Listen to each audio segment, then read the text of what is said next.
onto the riff we go. See if Sujo feels like giving us some JOs today.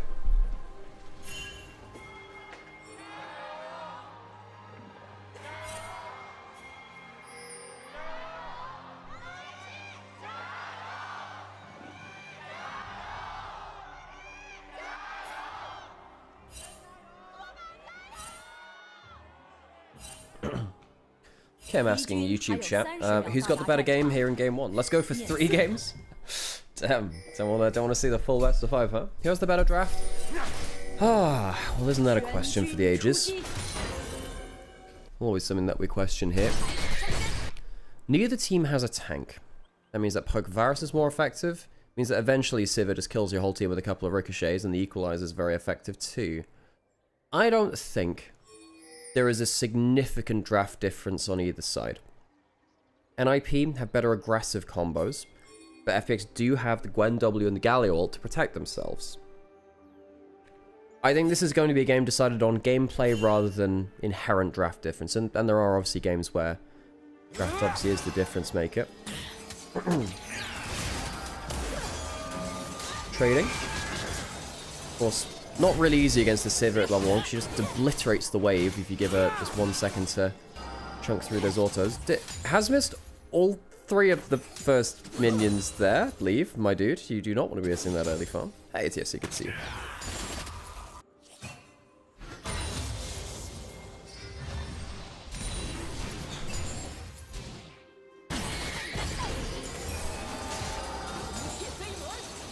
%81% FPX? Damn. Surprised at that.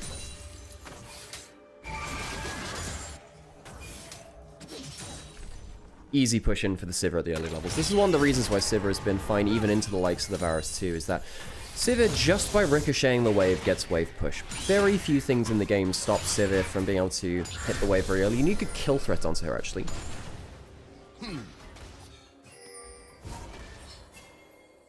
Fast before, I'm actually not sure what you're referring to there, but so is Gwen, Rumble, Vi, Ryze, Rel, Shin, Rakan.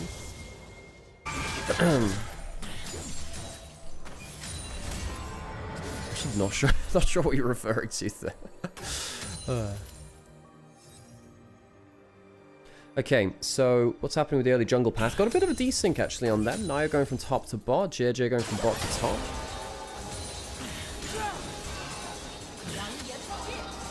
Just Sivir makes bot lanes quite low interaction. There's always one of the criticisms with Sivir before is that she just spell shields everything. Right there goes to level 2 spell shield, blocks out Dway. The bounce back though, nice there from Jatchi and Dway. Get a good trade, get the heal out of Nymaera. Dway using that exhaust of course in that trade too. Nio heading bot side. He's over the wall. 8 seconds left on it. Not spotted here just yet. This might be it. This probably is a flash blown. Can Nymaera get himself a flash knockback? There we go. Easy onto him. Cleanses early. Does he need to flash away for something? He does. Good escape, actually. Good summoner usage by Jatchi.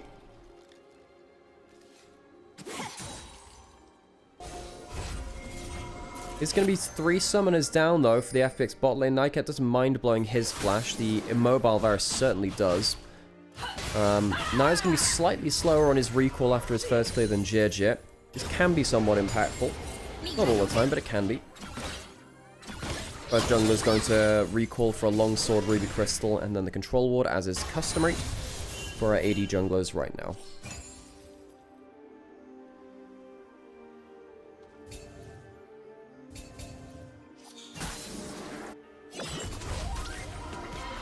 That was a good flash there by Jatchi. Not many ways out of that gank. I was wondering whether Nymaera might even flash Q actually to make it a really short range dodge. Give him the chance there though. And this is a concept we've talked about before, playing around the bounce back. Because actually, hang on a second, there's going to be Taunus in the mid lane. Cat, not going to be able to get that passive slam though. That's where you get your trading power as the Galio. Your abilities, yes, but really that passive smash. But yeah, the bounce back. Level 1 to 3, or level 1 and 2 rather, we saw Leave and Nymaera able to push in for the first 3 waves of the game. But then actually after that, we saw that Jatchi and Dway managed to hold the wave at tower, get the early level 3 and then take a level 3 to a level 2 trade. We were talking about that in solo lanes, particularly with Rumble, actually, who often doesn't get the level 1 to 3 shove, but then at level 4 does with the Flame Spit a second point, and you can take a very heavy trade and good wave control on that level 4. Same happens in bot lane sometimes at level 3 to level 2. We see that quite a lot, actually. Genji T1 was pretty boring. I'm not sure about that, Pina. I'm not sure. I really enjoyed that series. I watched it just before I came live here. Also, I find it quite funny how Gumayushi finally gets his Yunara, and he completely sprints the series, sadly for him. Okay, it wasn't always his fault. No. He didn't sprint it. No, that's not fair. I take that back. However, Ruler and Duro were much better bot lane that series, though. It was a very one-sided series, but still very entertaining. Nio and Nycat teaming up on this dragon hit. Again, very hard to really punish the Sivir who's alone before you get to level 6. The difference in this matchup between the Sivir and the Varus, where the power actually comes through from the Varus, is really at the level 6 mark. Because what you try to do is force leave to the Sivir in this case, to spell shield something which isn't your Varus ultimate, and you use that to kill. It's nasty as hell. Nasty as hell.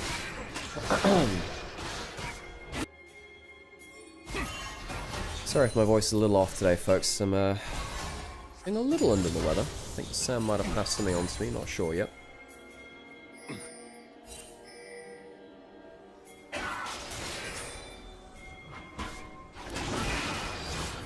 Red buff invade. NIP know that this is happening. Realm Warp coming in. That'll definitely make things interesting. There is a Galio Wall if things go crazy here. No level 6 for Jet. Crash down coming through from Nycat. Does get a double knock-up and then the double stun as well. The Equalizer's not bad, but all it's going to do is force a bit of HP down, and then, of course, a flash from Jet.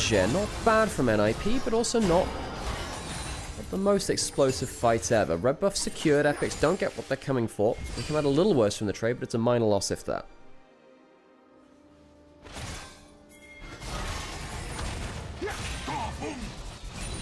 Oh, boom. I'm not very good at phonetically telling us what certain things. I'm a bit of a engaging mid lane. A little bit.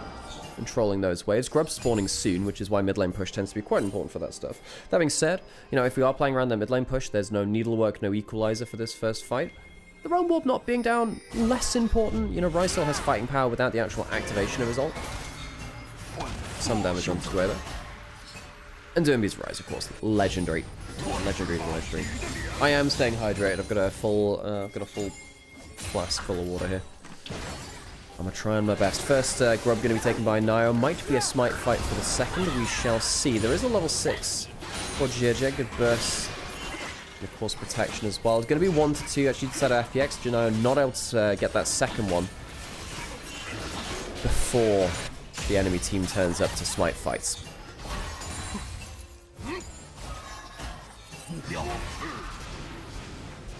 Full glass of Pilk? Sadly not the Pilk. No, sadly not. Those of you that weren't around for that period of time in our stream earlier this year, Pilk is Pepsi milk. Make of that what you will. Make of that what you will. If IG wins Worlds, what would be my reaction? I mean, I'd be ecstatic for the LPL to win a Worlds for the first time in forever. Ult coming through from Ship, but that's an awesome counter gank coming in from Dwave. The Galio coming up as well, and Nio may well have been caught out here a little. Jet doesn't have flash, uses the ult to pop into the wall, and that'll be enough CC. Great counter gank from FPX, saw that coming a mile off. Dwave, Jet, Care, all coming into the rescue of Ship. I wonder if LPL wins Worlds, will we get an official English broadcast back? I don't think so. I don't think anyone wants to pay that much money anymore. Because I think that currently official broadcasts are in danger everywhere because of the dangers of co-streaming, really. The negative impact of it. Which is a real shame. It's a real shame. That means that my job is, I'm in danger. Well, I say in danger, it means that perhaps they just get scaled back, right? Not get cancelled in the same way that LPL was, but yeah. Have you or Sam tried Pilk yet? I tried Ribena milk one time, and that was bad. That was bad. Scuttle gonna get taken by Nio here. FPX, a great response to that first play again. Now NIP, they've normally been pretty good at playing through the early game, on the whole.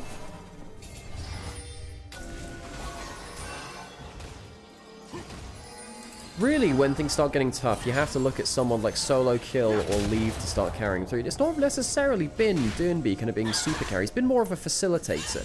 And on something like the Rise and a global pick, it makes a lot of sense for him. Now, NIP, a team which has evolved quite a lot over this year, of course, bringing in Durnby at the start of it as a player that's saying, well, you know, Fearless has given me a job back. What teams would you like to see play at Worlds? A specific matchup? I mean, IGT1 would be insane, right? That would be insane. I want to see peak IG, though. I don't want to see IG where they're slumping. Because this has, you know... Hang on a second. Solo Kill. Getting engaged onto on top side. Lays down the red carpet to help a little bit. Jeje getting great damage with the Crescent Guard, and I don't think the Phase Rush will be enough. Jeje. A second kill participation in topside as Sheer picks up the kill this time. 1-0-1 between the two of them. And Jeje, interestingly, going towards the Titanic Hydra first. Has that Tiamat in inventory. It's going to be one plate down in that topside as NIP losing a couple of big plays there. Not quickly enough scouting out this play. They're using the roll up now, spotting out some vision. Not able to get themselves the easy kill there. Durnby trying to see if there was a kind of like a lazy recall. Not able to catch anything there. And FPX, well, we were saying, hey, probably the underdogs here actually versus NIP. Doesn't look like it for the first early game of this game. You know, NIP, they've been the ones which have been read a little easier. Who else would I like to see fight off at Worlds? Well, it's IG versus most people, really, because IG have not been to Worlds in such a long time. Rookie, Shy, such icons of the game, of course. But IG versus any Korean team is one which I'd love to see. Titanic Hydra in early there for Jeje. It means you're less team fights sustained, so you don't have the Sundered Sky, but Titanic Hydra does give you very good burst and also gives you the quickest Q knockup you can get. Jachi, does he have to flash? Presumably so, yes, he does. The ult's pulled by NIP. Jachi losing that flash, that's important.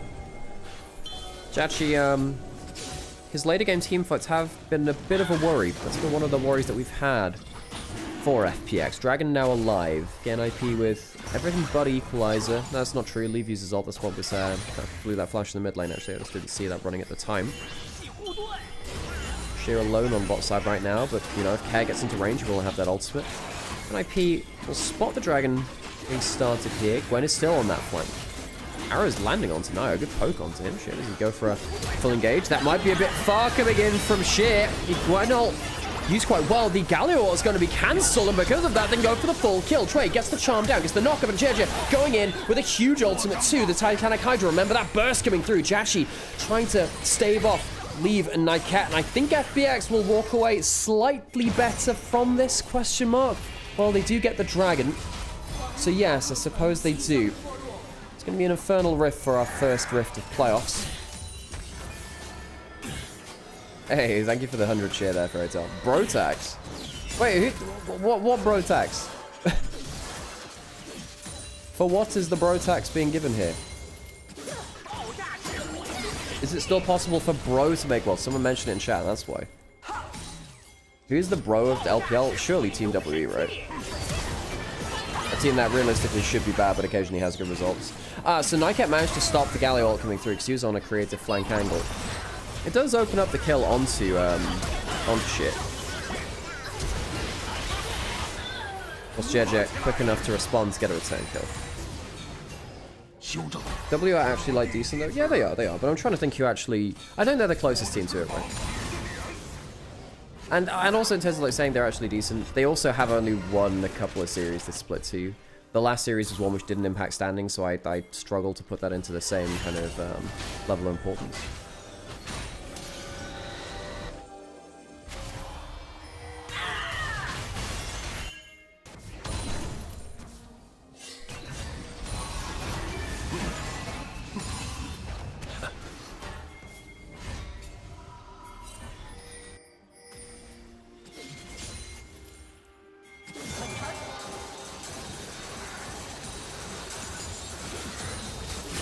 Bro being one of the two teams to beat Gen G this year. Yeah, that's just bro things.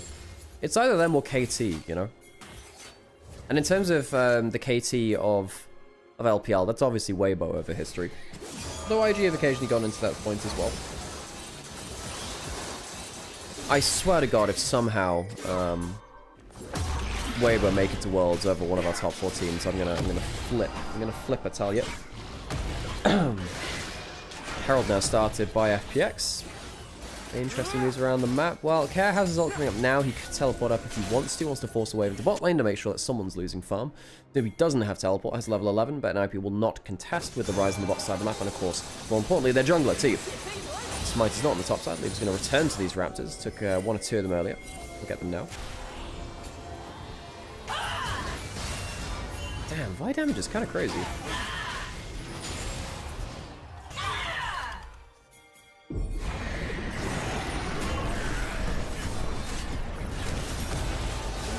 Herald into mid lane. Realm Warp used, but not really achieving that much. So it's going to be tower taken. NIP not a great defense there.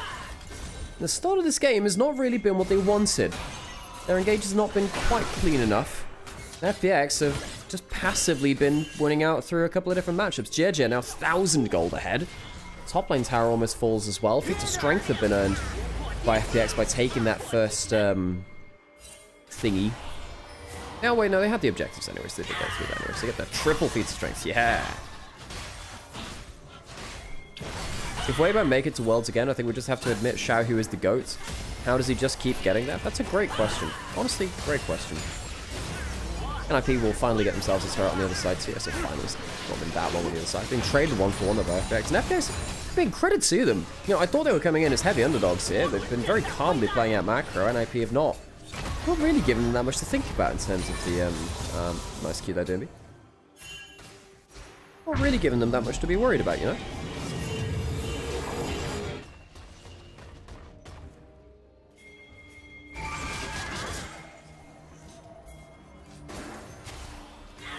Hey, Calm, good to see you. Long time no see, by the way.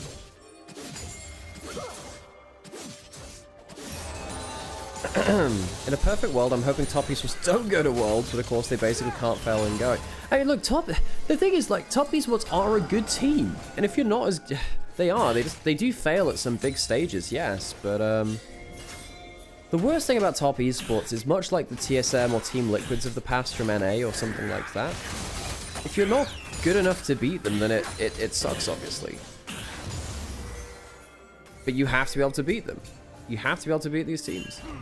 I do wish that, you know, domestic top esports would turn up to an international event for once. Because I do think they're genuinely a very good team in terms of the way that they play around objectives.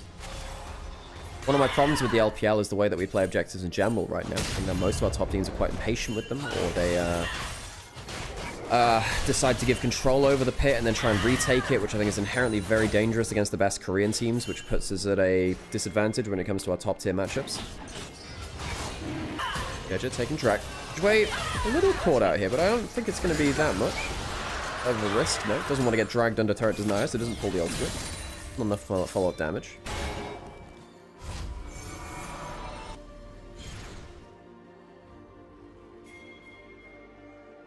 Hey, Rafa, how's it going?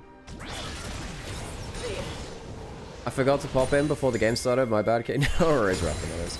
Yeah, so Rafa has a hot take regarding All Pro. Which I guess we'll hear that between games then, if Rafa's okay with that. We shall invite our fellow LPL enjoyer into hear whatever they've cooked up. I've chosen not to look in the Discord and see what their take is already. Sheer pushing in towards this top side will easily take that turret. Realm Warp towards the bot side. Is the Realm Warp going to come in time? No! No Reen Prison able to stop the Gallery ultimate. Clean escape there from Cat. And once again, NIP can't make the aggressive play. Not that coordinated here. Just a little bit off. FPX been playing just calm. Just absorbing the play. Doomby will sit around to that bot side turret, but you see FPX happily pushing in mid lane. Galio, if he actually gets to hit tower, is pretty nasty at taking that with passive 2. Sheer hasn't got a Nash to Zeus, but he does make you very strong at taking towers. And FPX, their macro has just been that little bit better. NIP down 1,000 gold. It's not the worst thing ever, I suppose. There's some decent damage coming through from, decent gold coming through from Doomby and Leave. Teleport coming in now in from the Rise. And I don't know if Care makes it out of this one. There is a redemption. Does he have a phase rush to get out? I don't think the phase rush will matter because you have to be able to move to use it. Kill coming in from NIP. Pings about everywhere right now. Sheer Caught out very far away from allies on this top side. They don't have a Gwen ult now, though. Vile, rather, but they do have Nymaera. Turnaround is massive from FPX. 2 kills immediately. As that Rel who went in got obliterated. FPX end up taking 2 kills back as NIP overstay in the fight. Not really sure whether all the damage came from FPX so quickly there. I suppose it must have been from Varus just bashing him about the head. So what happened here? They don't have the Vile. But it's still going to be, you know, Gwen flying into melee range. Great knockup. Great knockup, and then the Xin Zhao goes wild. Xin Zhao and Varus early damage is kind of absurd, in case you hadn't guessed that from the fights we've had already. And while before we were saying, you know, it's only 1,000 gold lead for NIP. You see it's looking a little bit rough for them right now. I think that if things carry on with just 1,000 gold lead, eventually Leave on the Civic can take over the game. But my worry is that FPX can take a dragon fight before the Sivir is really ready to fight, and things get very awkward from there.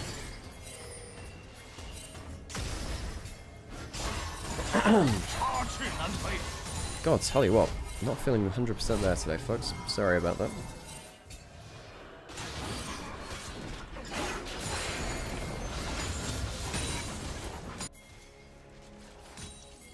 Okay.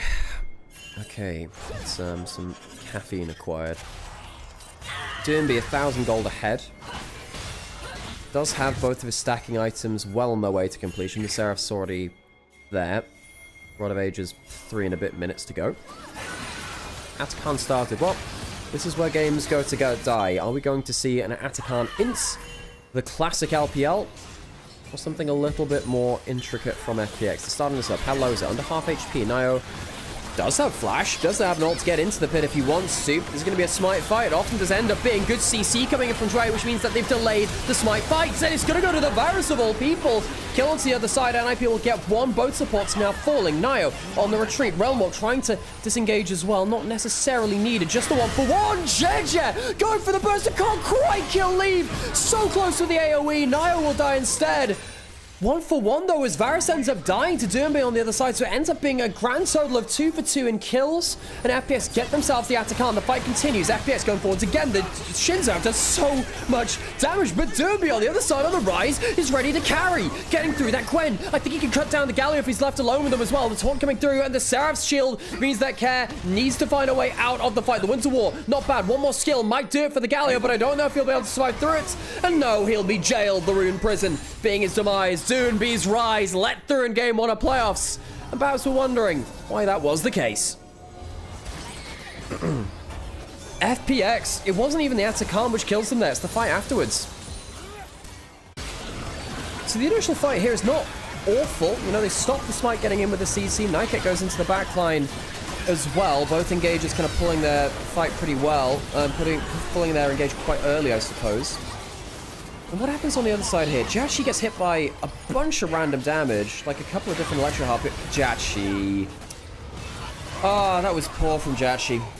He gets hit by a million electro harpoons, walks up into death there effectively. Going back into life because there's a dragon starter, but make no mistake, the end of that fight was just messy at the start of it. We are still within 1,000 gold. Dragon going low. We sold point for FPX. Can they clutch this out? Smite comes through. Get himself the third dragon. Oh, it's a dead bite. Novi ultimate now. They caption Doombe with some CC. Jeje, that Titanic Hydra is sinking NIP. Doombe and Leave are alive. I just don't think they got the HP to work with now. I say that. Sheer, he's been outspaced, and Sheer makes a huge mistake. Walks up, giving Doombe a chance to fight back. The spell flux keeps going forwards, a little bit of move speed here and there, using the Infernal Cinders there to get some extra damage down. Doombe, can he chase him towards Jachi? A little bit more damage. Oh, it's so close. Seraph's protecting him a little more, and he'll get out with the Realm Warp. FPX get the Dragon. NIP largely get the fight. Towards the end of it anyway, 3 for 3. It's not fair to say they largely have the fight actually, but Doombe's rise. Holy crap. I'm saying, well, normally when it comes to push comes to shove for NIP, we've normally been looking to do a solo kill and leave this split actually, not Doombe. This game, it's all about that man in the mid lane. Perhaps Leave, once he gets towards that third item, can remind us again why he is so highly regarded by us. Smite's good from Jeje. Instantly destroy that Vi. This is the burst of the Titanic Hydra Xin Zhao build, and the AoE damage is nothing to be sniffed at either. Oh, moly, this one-shots the Rel. but both carries from NIP do survive on a bit of health, and Dernby, real credit to him. Both him and Leave managing to, yeah, just space out where they can.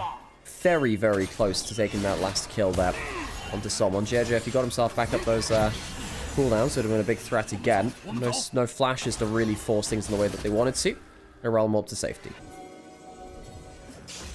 Ignore the missed Qs though, my man is old. Hey, he's turning back time a little bit in this game. Not died yet, despite the 21 kills so far. Just under a kill a minute. Leave at the 2 items has gone towards the Mortal Reminder second. We haven't checked in on that yet. I did clock that in my head. I just didn't mention it. I don't know why. Applying AoE anti-heal. Doesn't have the Infinity Edge just yet. Once you get to 3 items, the Sivir is unavoidable. 4,000 gold lead to Dernby as approached out of nowhere. 4,000 gold lead to Dernby. How's that happened? I mean, it must have been some shutdowns thrown in about the place, but it feels like that's gone up by, 3,000 in the last 4 minutes or so. Jesus Christ. Yeah, but you're absolutely right there, Frogs in chat saying, Deathless, Dernby, and Leave are going to get scary for sure. If those carries don't die, FPX lose fights. You need to find a way to kill those carries. Sheer having a strange game. I think his execution in some of these team fights has, particularly that last one where he got outspaced, not really what we want to see. Hello, Soap Up, you good to see you. Now, Dernby at that level 16 now is terrifying for FPX. For those of you that are less aware of Ryze's kit, when he hits every rank of his ultimate, it's not just the ultimate ability which improves. Passively, his EQ combo gets more strong as well, to the point where at level 16, I think it doubles the damage, something like that. I think it goes from 40 to something. Is it 40, 60, 80% damage, or is it up to 100% at the max rank? Either way, you get to level 16, and not only do you scale up well just with your passive and stuff like that, as Achachi, yes, we saw you miss that cannon there. Dernby going towards a Void Staff last as well. So it's not even going to be easy to survive him with your multiple Merc Treads. Yes, the feats of strength from FPX will help a little, but it was a little decorative when you've got a 4,500 gold lead Rise. Almost 4,500 gold lead Rise. Knocking on your door. Minute till Dragon, that would be Infernal Soul for FPX, so that is a win condition for them. You're not going to have a 3-item Sivir for that, not quite yet. You just have the expensive components in of the BF Sword particularly. Dernby has 4-item Rise though. Void Staff hit for this fight. Oh, Dernby. I don't think he's been as high level all this year as potentially I expected him to be on his glorious return, but this one's been a good one so far. He needs to have a clean fight the next time though. Has Flash, has Zhonya's, has 4 items, level 17. Game on. Game on. FPX on the other side, what do they have to deal with it? Well, the Xin Zhao's falling off a little bit now, despite the 1.5k gold lead. The Xin Zhao is not a late game scaling carry. The Varus has 3 items, can poke out effectively. Might see FPX trade Dragon for Baron, they could do that. Well, that being said, FPX have not really been an objective trading team.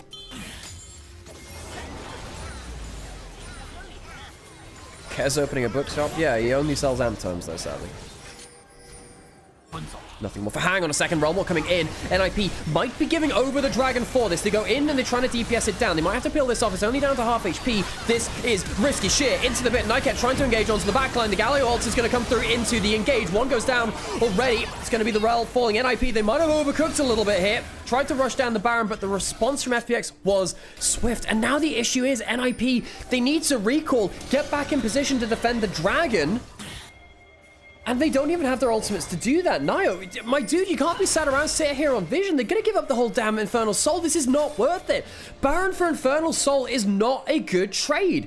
Varus, Gwen, they're going to be sat on this objective itself. I think FPX would have been fine in the first place, just taking the Dragon itself. Now, JJ, where is he in all this? Of course, he's just here in the screen as well. He's looking too much onto the damn mini-map. Baron down to half HP. JJ is around with Flash. Jumping forwards on Dernby. Gets the knockup. Has that. Has the Zhonya's going through. Going Golden. Taunt onto him as well. And the Rise. He's deathless so far in this game, but he's bopped back. JJ delivers Dernby like it's Christmas.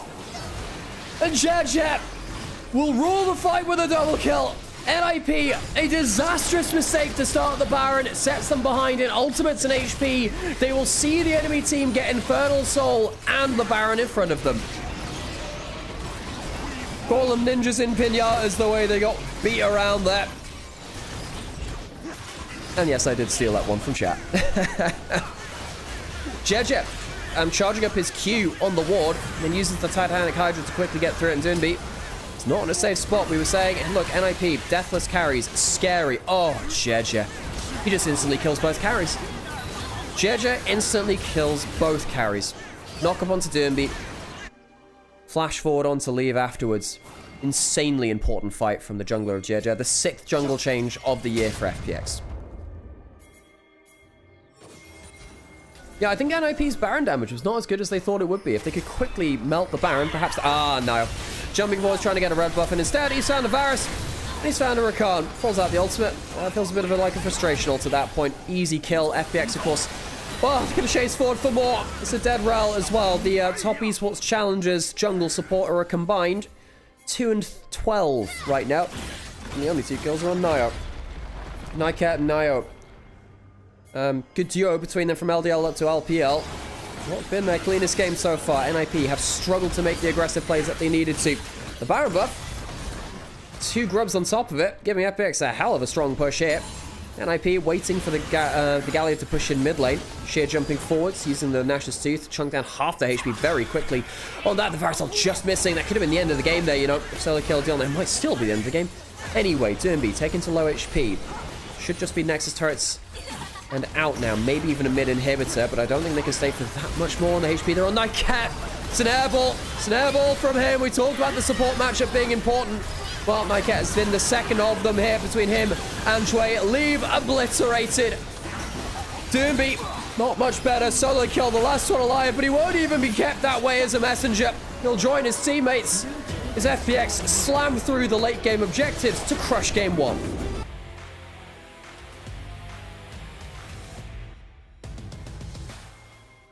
Onto the rift we go. Let's hear those gyros.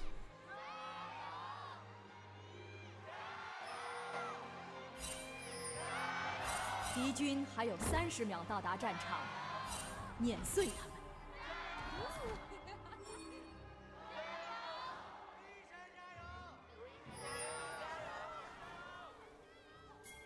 Italy versus anyone's legend, who wins? I mean, anyone's legend looking better again, but... Well, we haven't seen Italy versus AL as an individual matchup. That one's really interesting because Italy do have a very good jungle support in Peanut and Delight, and that's typically where AL get their advantages. That one is one of the more intricate matchups between the two, because both those teams are really about who gets ahead in jungle support. Ooh, very quiet for some reason. The silence was deafening. Still is a little bit. There we go. Some nice strings coming in. Hi, Oriana. Thank you for saving us from the quiet.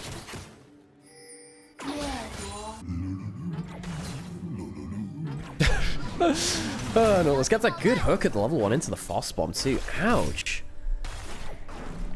Okay, getting chunked down really, really early there. And if NIP, reminder folks, they did put a decent amount into this year. You know, they've upgraded their another hook into another Foss Bomb. You know, they brought in Doonbeat. They made a ton of changes between Split 2 and Split 3.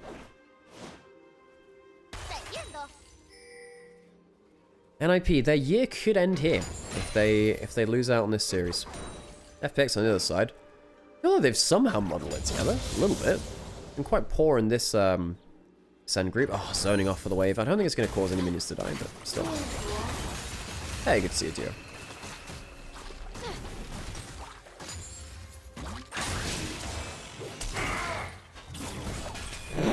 Good luck, Tio. Good luck. Ask chat if you need help with Riz.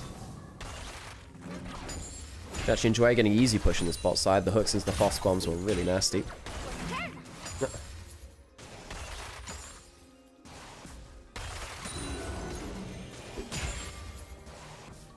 Both junglers on the bot side of the map cleared their way down here. Ward into Tribe Rush. That is, of course, one of the bonuses of a pushing bot lane, is that you get good information on jungle, because typically they do want to be hanging around that tri-brush, using it to either support bot lane or go towards bot scuttle.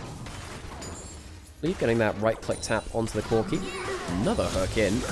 Not into the Foss Bomb this time, but still a little bit of damage. Nautilus Hook can be...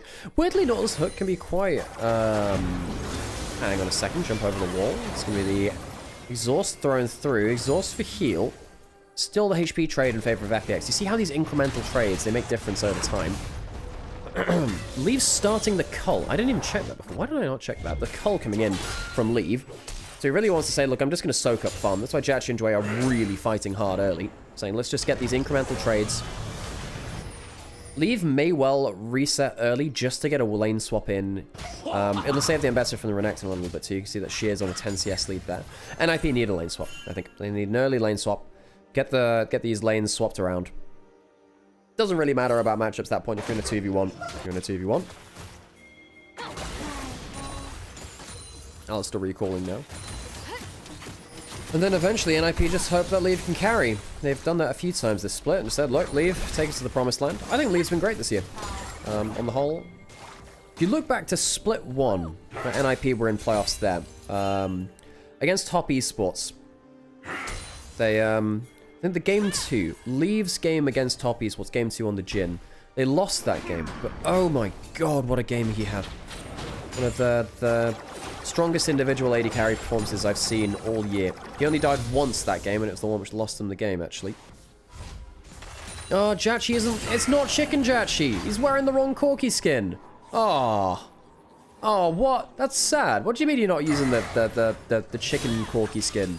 The Chicken Jachi? That, I mean, it's not chicken... It's definitely not Chicken Jachi. Oh. That's sad. I've been joking about that the whole week. The QW's coming through from DMB. A little bit of a CS lead will be taken by DMB, but nothing too much. Surprised we haven't seen an early swap through from Leaf. But then again, he's managed to pick up a good amount of CS now. Top lane's managed to even out a lot of the CS too. I guess there were some crashed waves, perhaps when I looked at it the last time.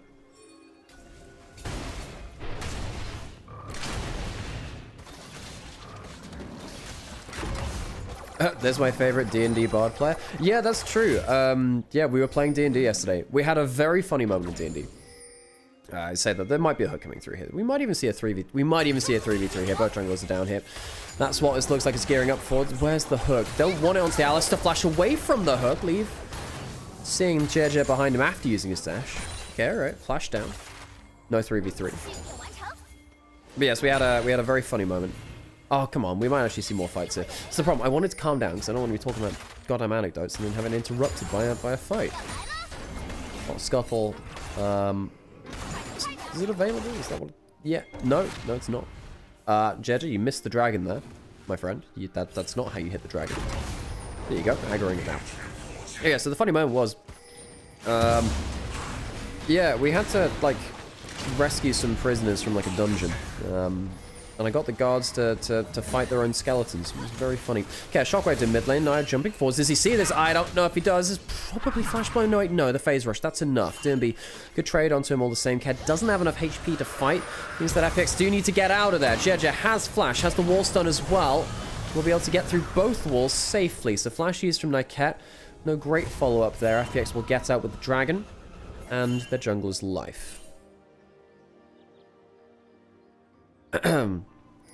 Yeah, so anyway, the whole thing about this dungeon thing was, basically there were some guard skeletons which didn't attack anyone wearing a red cape. So we stole some red capes for some guards we found earlier. And we walked in, it was like, oh, we'll just go get this prisoners, because surely they're just guarded by the skeletons. And we walked into the room, and it's like, okay, there are actually some human guards there too. And we're like, okay, so that's a problem. So immediately I just do my bard thing and just was like, oh man, we need some help out here with the crevice. No flash here on lane, please be careful. And as I walk through, we take the cloaks off and the skeletons kill him. Great stuff. Bot side, the 80 carries trading heavily here. Barrier coming through. I don't think Leave's got enough though. Remember, he started with the cull. Does not have the HP to play through that or the damage to turn it back. Another hook. I mean, it's likely 2 kills. Jachi, does he have enough right here? One more Foss Bomb. Any bit of damage. Well, it's just one more auto. The Foss Bomb will do it. And the Valkyrie out to safety. Jachi gets himself 2 kills. Bot lane domination from FunPlus Phoenix. Anyway, my anecdotes aside, great 2v2 from FPX. And yeah, you know, Leave, he wanted to, you know, save up until he can get himself that BF sword, get himself a better bat. He had to use that flash earlier with a bad E earlier in lane. First grub taken by an IP, actually, that. Now I will secure that with a smite. JJ did not use his. I was wondering what happened there. I thought I heard a second sound effect there. Dwayne, off vision. Does he have any summoners with the spellbook available? No, has Hex Flash. Second grub going to be likely taken for FX. No Flash on Nightcap.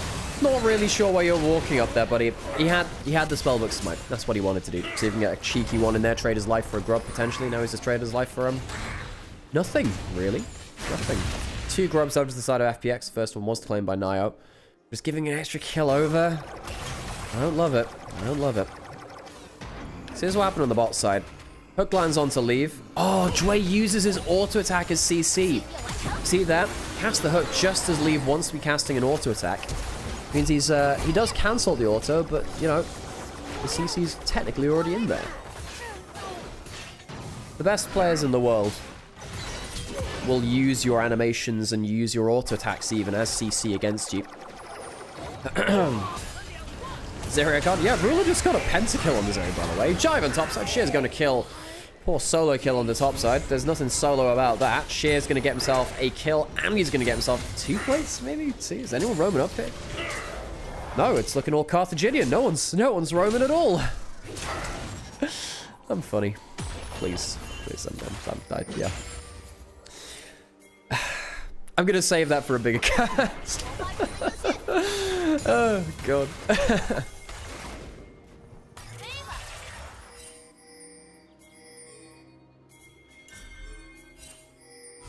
FPX, I thought they were coming, and the consensus was FPX would be coming in as underdogs, but this is the nature of Ascend versus Nirvana. Oh yeah, Loki also had a good game on this the other day, just in LTA, where C9 won that game 5 versus Disguised. Is Nio out of vision? I think he is, actually. Does he want to jump onto Dway? Dway doesn't have summoners yet, doesn't have that exhaust off cooldown. Jetchi doesn't have them either, actually. Nio, they don't spot him at all. Dway is still in this brush. Can hop out of vision with that warrior tricks that doesn't find an angle. You would have thought that'd be it, wouldn't you? With potential of a flash into the cyclone. Level 6 is there from Dway. Does he cancel the recall and look for the play again? Potentially. W does land onto Jetchi. Dway. And remember, no flash there for Jetchi. Barrier just came off the cooldown. No, that's a lot of wasted time. Way too much wasted time. That's a shame. It's a real shame that FPX get away with that one very easily, buying a lot of the jungles time. Not sure if they know it there or not, but he does. Having said, you know, there's not much else for him to be doing. There's only camps respawning now, so I suppose the waste of time is only a minor thing, but he does leech some XP and could have been helping out elsewhere on the map, I suppose. JJ might go. JJ's been doing well. He had a great game 1. Great game 1. I really wanted Disguise to win because the Dom crash out would have been legendary. He was pretty close to it. He turned his chat onto subscribers only, which I do get. It was a stressful moment. It's very different when you're actually personally involved in a team, right?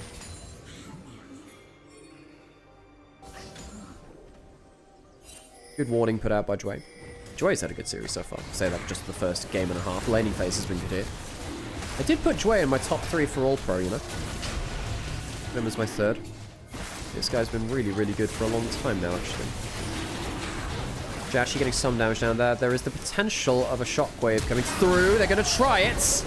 Doesn't really get that much done, though. The exhaust comes through. The shockwave's okay, and Nio does live. How much extra damage have they got, though? Leave coming back over the wall. Has the ultimate. The lightning crash coming down. Dragon secured. Impale. Flashed away from. Derby. Leave. Can they get the damage down? They get 1 already. And Jachi has fallen.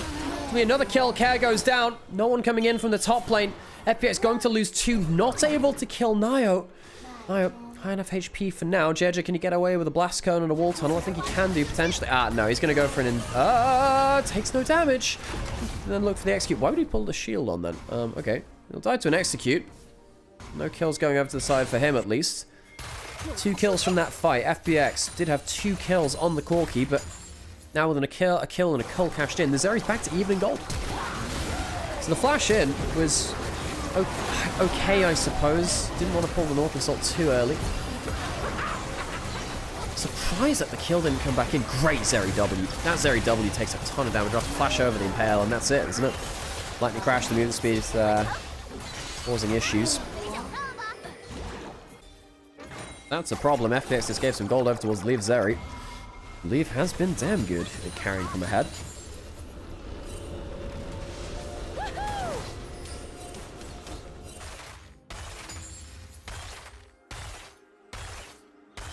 Leave just firing Qs to the side to charge the passive, I guess.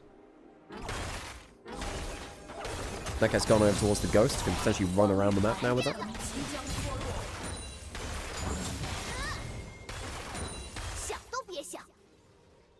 I agree, Zeri.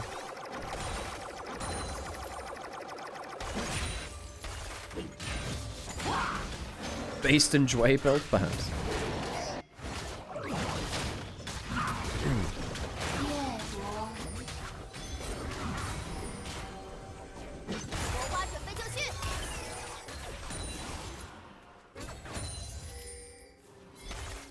Game slowed down a little bit now, waiting until the next objectives. Herald in a minute. We have different lane allocations. The Orianna versus the Renekton is pretty good here for NIP. Means that the Sheer, who is 1,000 gold ahead, can't get as far ahead versus the Orianna. And while you might think, well, Mbessa versus Talia, that doesn't feel great either. I think Mbessa's pretty happy just collecting waves. It's not like so they can really trade as well on screen. No wall stun coming through onto Solar Kill, but there is a heart steal. JJ will get his first of the game there.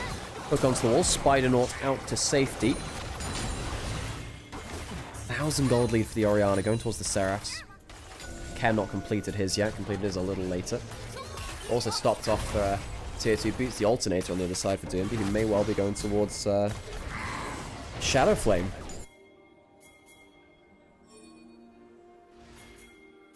No assists on Wukong. That's a good point. Wukong has no assists. Didn't get any in that last fight. Guess his participation timed out by the time the kills came through.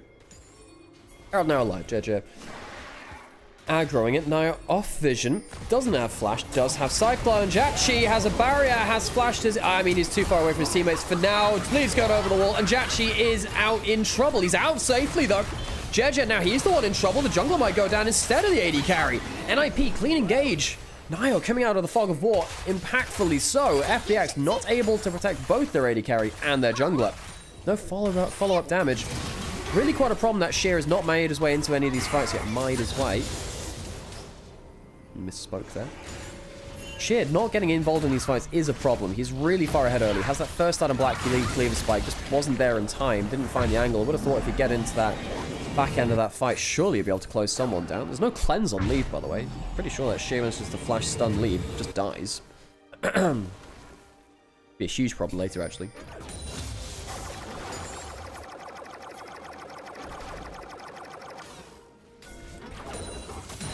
Very surprised that Sheer's not managed to get himself into the plays, but then again, Sheer, odd split for him. You know, for someone who I thought was best rookie year of anyone last year.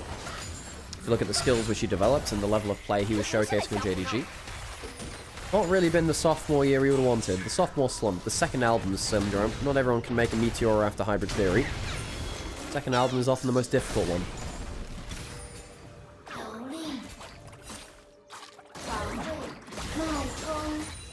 Could argue someone like Milky Way, who was on FPX before. He struggled with that too. That's in terms of splits, actually. His first split was good. Beyond that, really at the same level.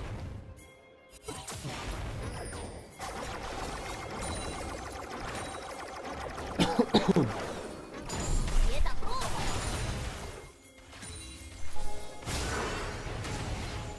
was not the best thing ever. Wow. Oof. I have a drinking problem.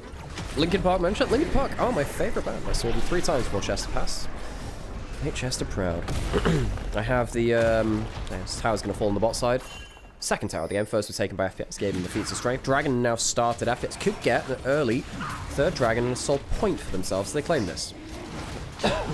Gosh. Voice is struggling a little bit. Teleport behind enemy lines. This time, Sheer is coming into the play. We haven't seen the Renekton impact things yet. He could be game-changing. JJ not going to be able to catch anyone but the clone. Sheer coming into the backline. Niket get up in the middle of nowhere. What's Solo Kill going to do now? This Renekton not actually doing that much. Leave on the other side of the wall. Jet needs to get in to do something. Flash away from Leave. And Bessa's into the pit. Trying to kill off Care. Leave into the back. Things massive knockup from the Alistair. The dragon is claimed by NIP alongside so many kills. And Sheer and Jet cannot get the backline dive they wanted. NIP will show them how it's done. They'll take the dragon and they'll take 4 kills. NIP. Huge fight for them. Sheer, with such a good early gold lead, doing nothing with it. Not able to impact the Herald fight earlier. Not able to impact this very important dragon fight right here. 3,000 gold lead now and over to NIP. Sheer, you have to do better than this. No, Leave came in on his own. Couldn't do anything about that. Couldn't find anything in this play, and Nightcat uses the ultimate to disengage safely. And Sheer just ends up doing nothing. Still has flash, can't find anything to do with it, just not patient enough. Care manages to force a flash out of Leave, and Bessa then gets into the backline, and honestly, solo kill gets a better combo. Awesome combo coming in from Nightcat. No one even dies for it on NIP. 4 for none. Clean fight, clean kills.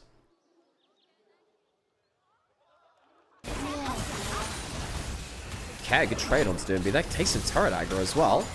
Ooh, Shockwave under turret means that Care is traded back onto. Often this is the case with Orianna. You feel bad about trading your Shockwave someone and you're good. But yeah, I have the 20th anniversary Meteora album, like the vinyl, like the collector's edition down in the corner of my camera somewhere in the background. Got the Hybrid Theory one back home. Nightcat does have ult back up again. Flicked away from turret, and the ult is actually very good from Care. Angles it a little bit awkwardly there. Is it going to be enough? Can Nightcat get into the play? Damn, that is a clean escape from Care. And now suddenly Doomby, quite low HP, flick back onto Nightcat. He's likely going to die towards the Talir, and indeed, he does. Doomby, he's got no way out now too. Care, a massive outplay on the top side. A double kill for the Talir with a slick escape in NIP despite the good play around the Dragon. They're going to lose 3 kills in the top side after an ill-fated dive. Jesus, NIP, what a fumble. FPX now back to even in terms of gold thereabouts. You know, only 500 or so gold down now. FPX can stick around on top side, use the 2 grubs to get the turret up there. That'll be some extra gold into them. NIP, what a fumble. Awesome escape by Care. Awesome escape by Care. This is, well, this is some Nirvana gaming if I ever saw it. FPX, welcome to it. I mean, what an escape by Care. Manages to escape just about. Thought he jumped off a little early, you know. I think he wanted to potentially escape an Alistair knock-up. I think you can get away from that in some cases. Gets the phase rusher. Bit of flick back onto Nightcat there. Ends up going down. They had no way, but they had the Alistair ult. If you have Alistair ult, you're fine to do that.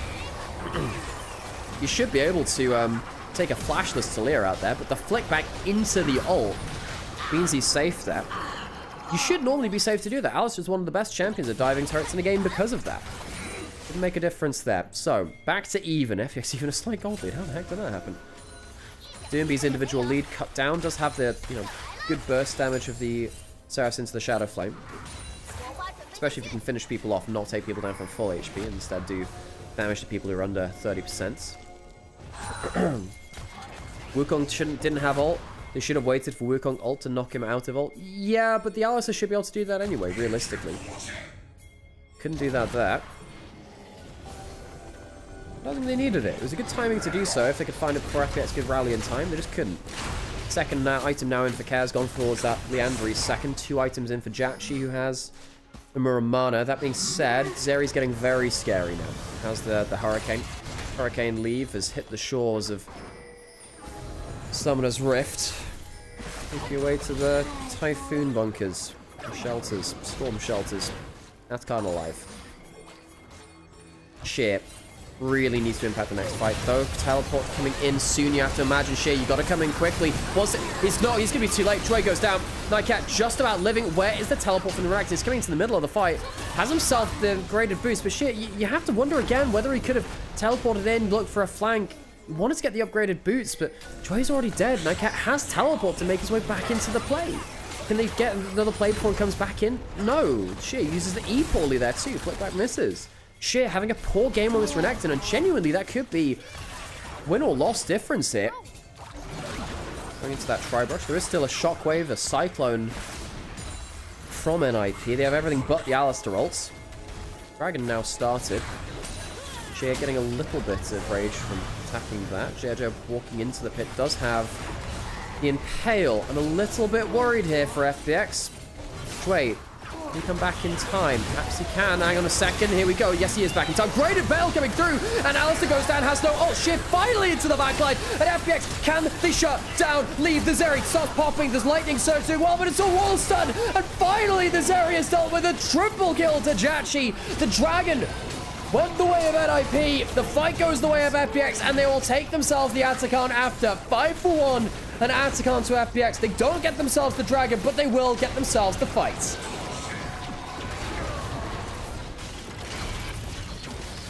Completely missed the fact that Dre managed to make his way back in on good timing as well. My bad there, folks. Sheer now 3-0-3. Finally gets himself a huge fight for himself. Had struggled before this fight to really get himself good impact. Dre had come back into the play after dying earlier. Cyclone only really onto the front line. Flick back onto Alistair means that there's no combo to really threaten anyone else there. I love how Jachi jumps in and uses the Valkyrie for damage. You've got to appreciate that. You've got to appreciate that. God, I love an AD carry that's willing to use tools aggressively and do it effectively.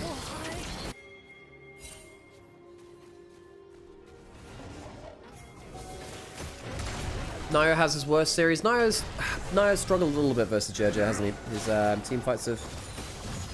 Last game on the Vi. Yeah, not really what they needed, I suppose.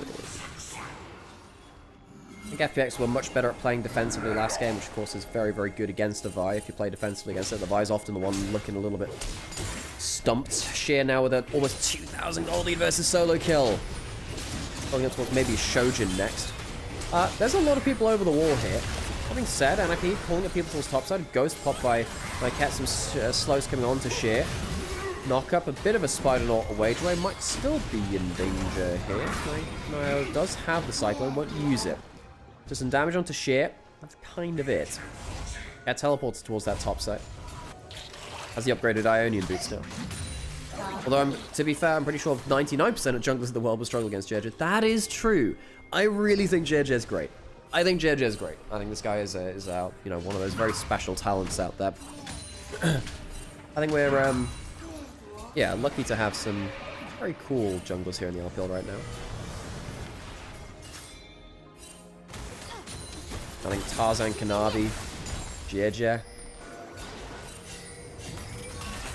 Three of the biggest ones I think of right now. Way's been playing better for IG than he was for BLG. That's good to see.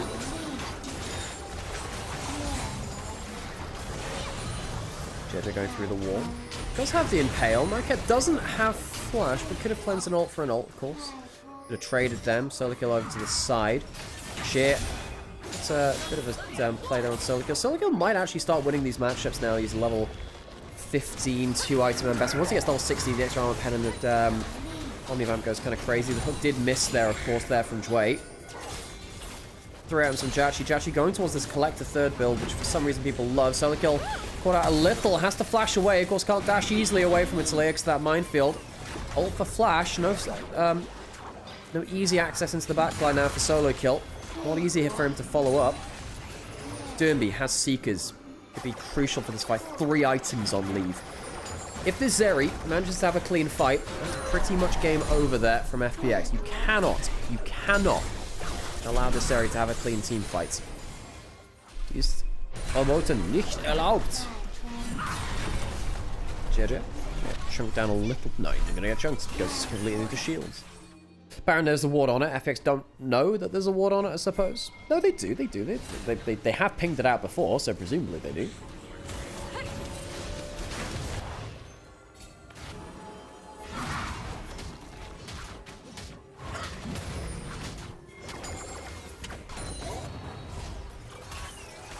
$2,500 gold lead to FPX. Dragon in 45 seconds, though the Baron was not forfeit in this last one.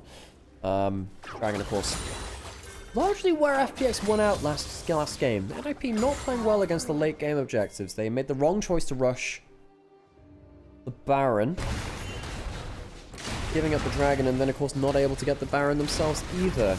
lost that fight, things fell apart. Now, luckily this time for NIP's perspective, don't have a soul point. Okay, hanging out over this wall.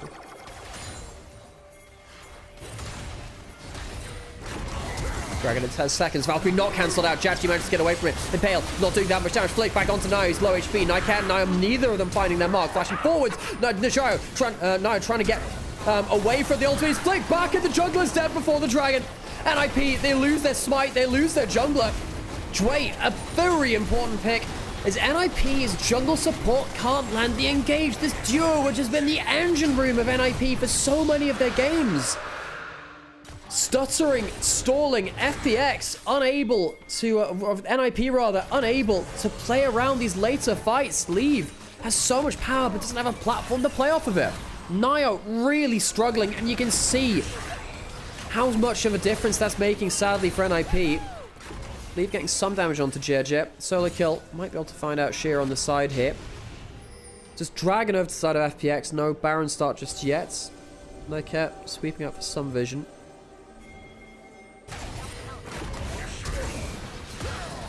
Close to being potentially game-changing play for Jachi, but all it is flash for a little bit of annoyance, and Nio gets blasted by Cat.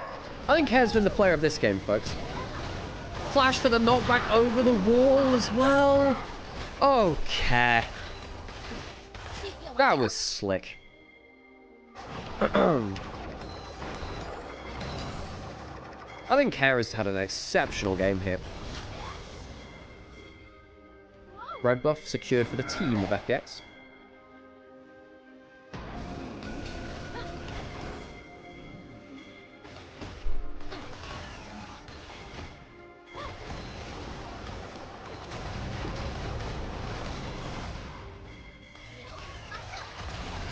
Feel bad for Nycat, but he's also having a bad series. He's not had the best one either, no. Little support from FPX have been better so far. Leave doing some damage. JJ flashing forwards. The Impale onto Nycat. Traded ult for ult. The flash down from JJ. Ulti forwards from Care. Remember, he does have that Seekers. That's not a bad shockwave, but it doesn't do that much damage, all things said and done. They're too high HP. No auto crit from that Jachi. Taking damage, flashing away. Solo kill. One more bit of damage needed. Can't quite get the kill. Double kill for the Corki. The Sheer is into the backline too, and Leave just cannot get the damage done. No flash for him. Used that a little earlier. Quickly, as you like, it's ended up being a 2-for-1. JJ went down, flashing forwards for a kill onto Nio. The CC into the Talia stun. Leave tries to get the damage down, does get a kill onto the Corki. It's 1,000 goals shut down, but he'll have to take that to go across the river Styx. Goes into the death screen. FPX lose their AD carry, but will trade it back and forth. Can they get the Baron afterwards? 40 seconds on Jachi. I think they can take this down with Cat on the Leandries, but they don't feel confident enough to do so. Not with JJ being down as well. FPX, I think they actually make a mistake there, trading AD carry for AD carry. JJ flashing away from the combo, good reactions. Great damage onto Nycat. Use that ult to cleanse away the Skarner ultimate. Shockwave onto 2 is okay. See that Dre gets himself into good position to at least deny the initial follow-up engage 2. Leaves damage is absurdly strong. Just getting him into a position where he can actually clean up a team fight. Flashed away from the Nautilus hook there. I missed that midway through the fight.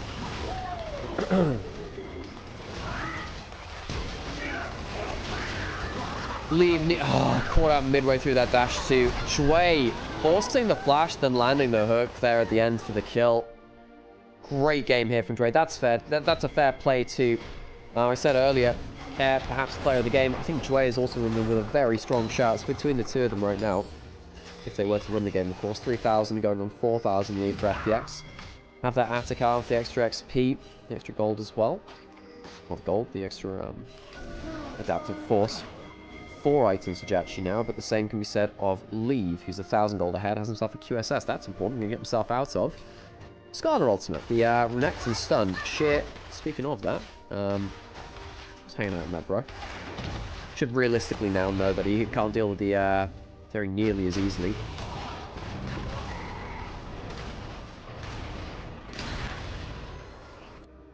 I do think NIP have a route to victory here.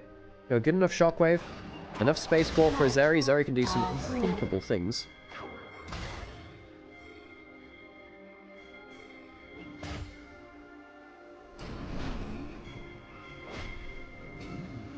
Hello Sam, how's it going? FPX, despite being underdogs, took a dominant game one. Really feels like Nio and Nycat have been struggling a little.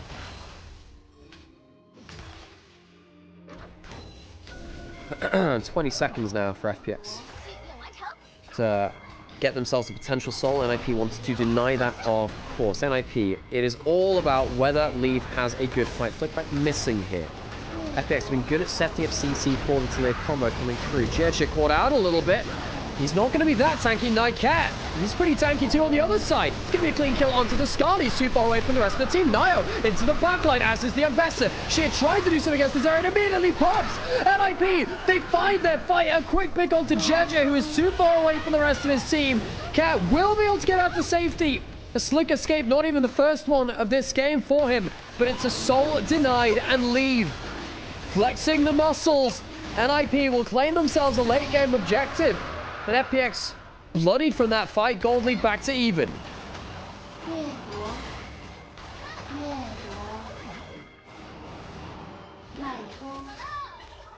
Leave got that position to fight on Jeje. Way too far from the rest of his team. Picked off easily. Baron will go down now. NIP claiming this one fairly easily. I think FPX potentially mark some kind of comeback with Cat. He's too careful. Zeri jumping over the wall, actually. Well, there's no smite here. Anything potentially coming through is Shockwave. Actually not getting that clean kill. Took down to about 500 kill with the W afterwards. That's your smite, though. Shockwave into that W. Did enough. Jeje caught out. A little too far from the rest of his team. Not tanking up against the late game Zeri. Ults into the backline from top and jungle. Decent flick back from Cat. Cat's had a good game so far, but NIP do get themselves that late game. The Leave can start making the difference. An awesome combo escape out there from Cat. Very surprised he made it out there alive, but there you go.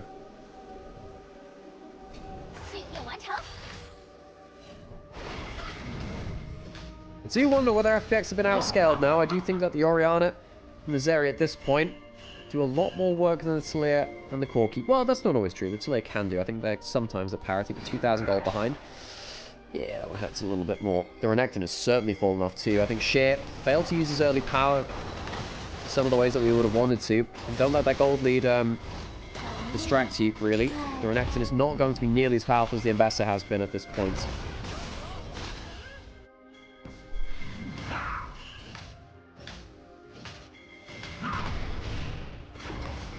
Top lane turret killed down, shit. What about trade versus Nio here, actually? He does have flash, might have to use it, and he's gone right into the enemy team. Nio is going to go down easily. Wukong down. Is there anything to take during this? Minute and a half until the next objective comes up, so no need for that smite, but it will hurt a little bit of that Baron push.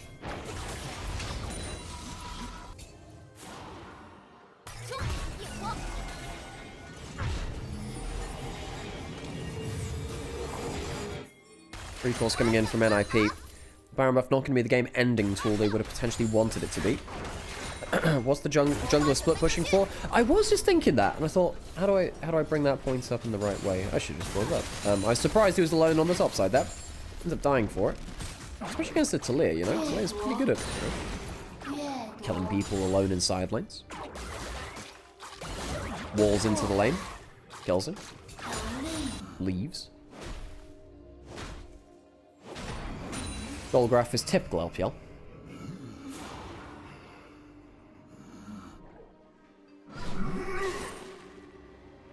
Pretty even in gold now, of course. Full build Zeri. Upgraded that in the Ethereal Scimitar. Actually going towards the Last Whisper item last.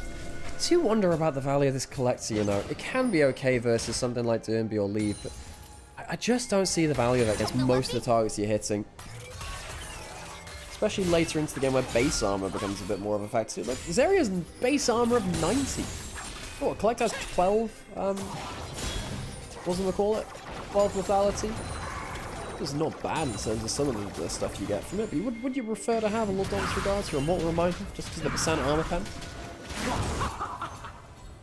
pen? Teleport in towards the dragon in a minute's time. Early setup here, NIP. Now, if you set up too early, You can find yourself in a bit of trouble, actually, trying to defend that position there. Nycat trying to maybe minion tax onto Nycat. Saw that the big one did some damage there, but... lifesteal from Leave. This is the difference between someone, you know, like a late-game Zeri and a late-game Nymaera. Nymaera can struggle to regen through some of the fights in the same way. Some of the poke.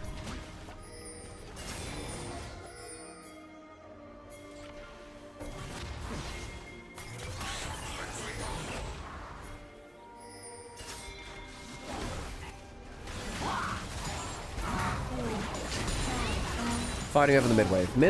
Mid-wave being pushed means you can more easily get in towards the objective. It's the biggest thing. 20 seconds now. NIP holding on to this for a while. Been sat here for about, you know, a full 30 seconds or so. Sheer. Might walk into it, and we'll find solo kill on the side. Takes a lot of damage there. Again, the Ambassador does so much more damage as the game goes on. Base 30% pen and Omnivamp now from level 16. It's nasty stuff. Engage coming through from Nye onto Jeje. Nycat, not sure this is the best angle, actually. That's a lot of damage being done onto the jungle support, actually, of NIP instead of the other way around. And Ambassador not the best to engage either. The shotgun is okay. Sway trying to get some damage through. Leave, rushing forward. Purity at the damage, but he dies. Flashes forward into his death. Solo kill, trying to clean up on the other side. It's all on Care for the DPS. How much damage can he do against Derby? I'm not sure. Solo kill has an Ambassador set of combos to go through. Has a redemption as well. Leave pretty much just throws himself into the abyss. I'm not exactly sure what he thought was going to happen there, but it's a 4 for 3 in favor of NIP. Their solo laners survive. Care, can he get himself in towards the bottom side of the map? I don't know, perhaps not. Goes back. Can ult back onto the map. That's why he's ended up going back towards base. Giving up the Infernal Soul. Doesn't want to die and potentially give over another thing. Care, sadly, for so many times in this game, been the one to just see everything fall apart around him. Leaving solo kill quite separated from the start of this fight.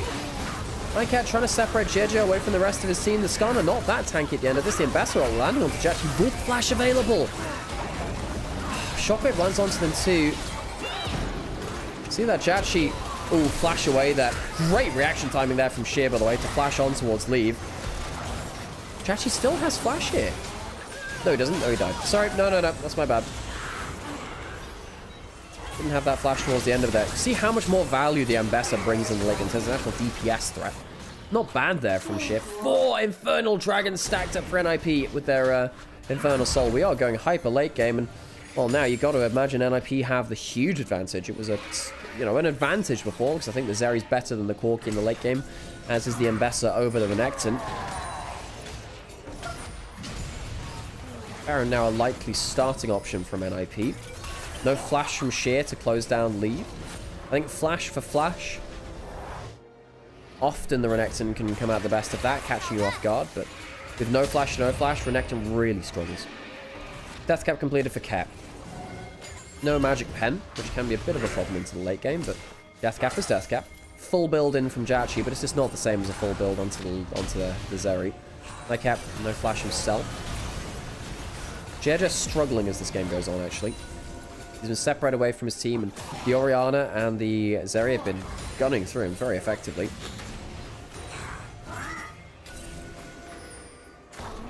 It's quite hard to play the Skarner in this late game. You are really the one tank on your team. Flip back, not landing. Celestial opposition doing some work there. Solo kill, angling from an ult onto the side. If you can catch out Care, that's huge. You have to find them out there. Can they get forward to Jeje? Very, very low already. The Baron's going to go down. Shockwave has gone onto Jeje, and immediately the Skarner's gone down. Nycat low HP, but that's not the problem. Where is the Zeri? Where is everyone else? A good W coming in from Leave, who obliterates the backline with a lightning crash. And this the W as well. The extendo beam going through them. Baron through at 4 kills. Care will once again try and escape, trying to kill off the wave, but I just don't think it's enough this time. Care will teleport back to the base. But FPX, they sadly do have a Care in the world, but they don't have any other teammates for him. NIP will march forwards with Baron buff with Infernal Soul, and I think FPX, this time the late game goes against them.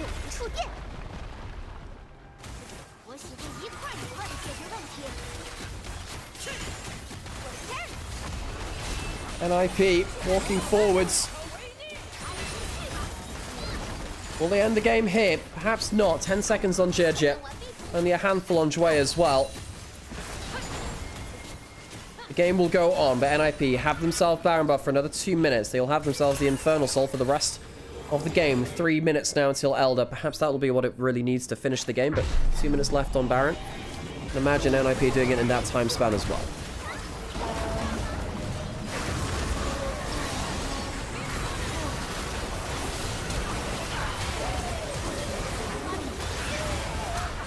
Nio got over that wall and Cat, no, not bad play onto... does he burn him down with Leandries? Oh, yes he does, just about. That's where that kill came in from. Very close to the Honey Fruit, solving that problem. Very, very close indeed. You can really just see the scaling opportunities here from NIP being taken full advantage of. 10, 4, and 11 on the Zeri.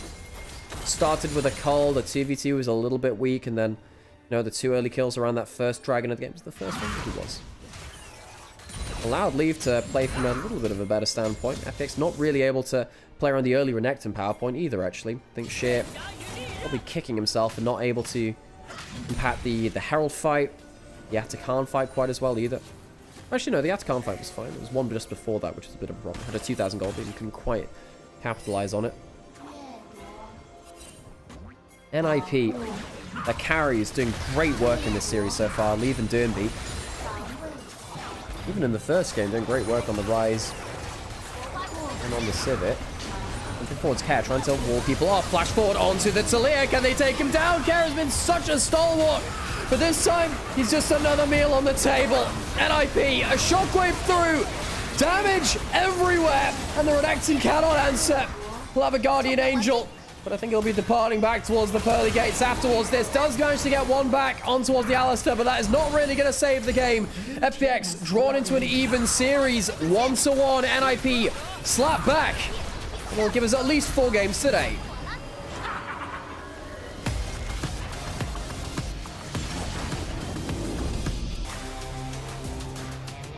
Oh my god, it's my own skin.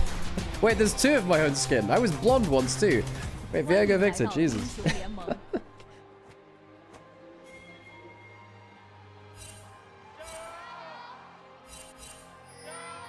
敌军还有30秒到达战场，碾碎他们。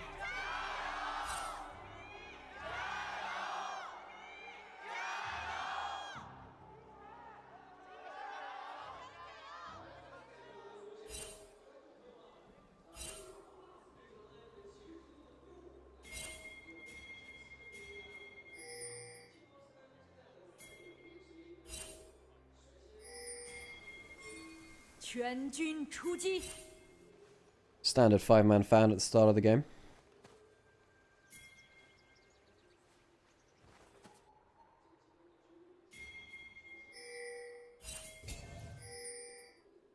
Wards put down onto each other's raptors, not unsurprising either. Jhin Renata, I assume the Renata is mostly for Viego resets. Definitely helps having the bailout for Viego resets, absolutely, you're not wrong. However, I also think just Renata is good in lane versus the Braum because you can handshake him away, you can poke with the loyalty program and whatever. You're a ranged champion at the end of the day versus a melee, so Braum often hates that. And then you're dealing with, you know, multiple divers on the other side. Braum passive coming through though. Yeah, as you're saying, still Lucian Braum. Well, you might be okay versus in lane versus them to good, and I think they will have a winning lane, and they're getting the push here. You need to be careful. Especially with the... Hang on a second. This is one thing, by the way. Jatshin, hang on. Heal throwing forwards. Level 2 not hit just yet, but they're using it to get a great trade here. Walking beyond the wave, and now they can get level 2 off of that. W missing from Leave. Predicting a dash coming in from Jatshi. Which never came. Didn't have that dash level. Wait, did he have that dash level 1? I guess he did.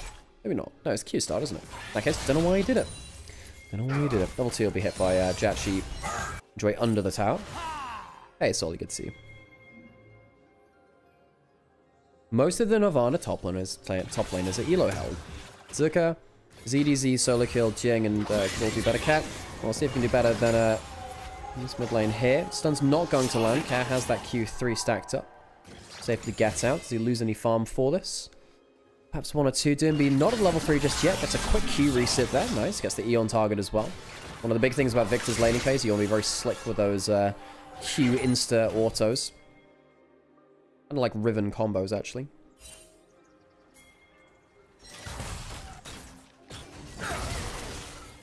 Handshake going into the W.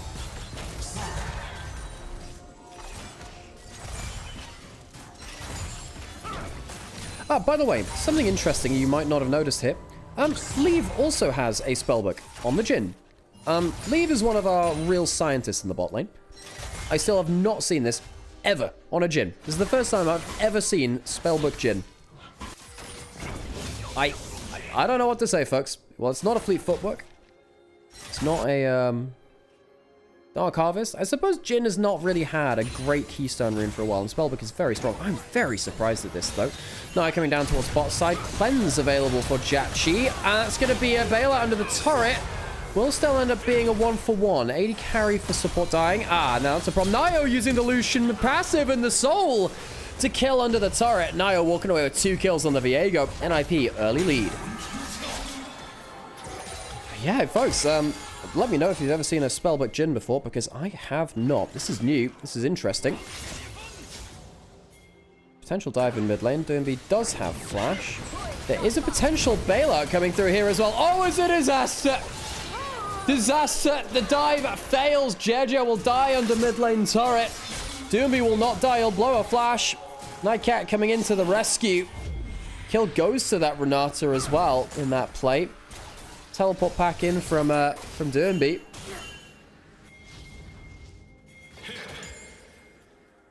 And NFA FPX, their early game, going against them heavily now. I gotta go check out what the hell is happening with this Jhin, because I have not seen this, I tell you. Jhin build. Let me see if there's anything else. Has anyone been building? Just let me look through any of these one tricks across the world. I see some Comet. Like one game of Comet. Has anyone built this? I don't think I've seen this ever, folks. DPM. Whoa, let's have a look-see. Have I ever seen a spellbook Jhin?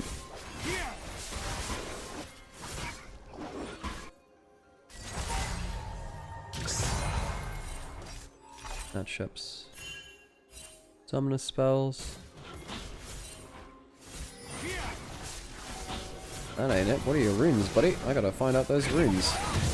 Fighting the topside jungle. Gonna have to look away from that a bit because the Jhin Braum starting to get some value, and the Viego got 2 early kills. Well, now found their first death of the game. The hands of the Lucian. Exercised a little. Easily killed. I see absolutely nothing about spellbook on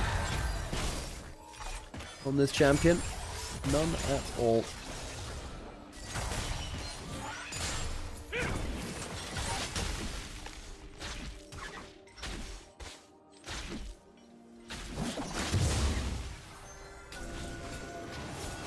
Well, that's something new for all of us, isn't it? I thought Spellbox Scion was a thing in hard lanes you can't trade Graspin. Now the thing is, it is. You're not wrong, but the thing about 80 carries and the like is that you've almost always gone towards, you know, something that helps you through lane, like Grasp occasionally we saw, right? And then of course the Fleet Footwork, or of course the most common thing is your most optimal damage, right? Later on into the game. The thing for Jhin is that if you're already winning a lane because you have a Renata in it, you don't need something like Fleet. And damage for Jhin is not that fantastic from stuff like Fleet Footwork or Concrete. You don't really stack either of them that quickly or benefit that much from them. So I suppose Spellbook being just the generic strongest rune in the game right now. God, how strong is this? How strong is this rune if Jhin is building it? Crazy. Dragon started. Sejuani actually pretty good at killing objectives if someone roams over to help her kill it. Shear's going to walk into the spot side, and he's going to walk straight into a Scion Q. Armor Shred's going to come through from that. W will pop out. They could trade there from Solar Kill, even though the Electrocute comes back the other way. Shear, of course, building towards the burn item on the Aurora. Great thing about stuff like Riftmaker and Leandra is that it does base all your base damage. It does buff all of your base damages by the time that the damage amp is completed on it. Jeju also has Spellbook too, of course. But yes, it does mean that your percent max HP damage from your Aurora passive kind of goes wild, actually. Slight gold lead to NIP, all things said and done. craziest. Jumping forward to does not have flash, and he won't have much HP after this either. Ooh, I say that. They really want to give it to Care, and he'll be able to get it. Dernby goes down. Care gets himself a kill on the Yone, champion which he's had a lot of value on. The shield, hang on, that's a problem now. The ult missing though from Nio. Ah, that's a problem. Has to flash away over the other side of the wall now. CC coming back, and it is a mess. Care CC down by a Viego W over the wall into the Jin W from orbit, and he'll go down to Nio, not able to get the clean kill, but somehow gets himself something after that either way. Jway escapes, somehow ends up getting Care killed. Grub's now very likely going to the side of NIP, no contest from Jirjit. By the way, Jin is 36 games and 28% win rate in LPL display. Any idea what happened there? Well. That's interesting. Because Jin was very strong earlier in the year. I think one of the problems with Jin is that he likes to play through lane dominance, and with lane swaps coming through to avoid a lot of the rest of his lane, I think that's less strong from him now. Actually taking a lead and running with it is much harder. And I think on the whole, Jin also needs good objective setup too. Now, LPL's not been fantastic at that on the whole. Playing around objectives, using that to get in towards pick attempts. Though that being said, Jin's normally a very good skirmisher, which is typically the LPL's bread and butter. I suppose it depends on who's playing it as well. Exactly, Amber. Stuff like counterpick. Although Jin is normally a fine blind pick, you tend to use Jin to get a good counterpick elsewhere, because Jin is happy to be blind picked in many situations. It's like a budget Varus, really, in the current meta. Strong laning phase. Good range.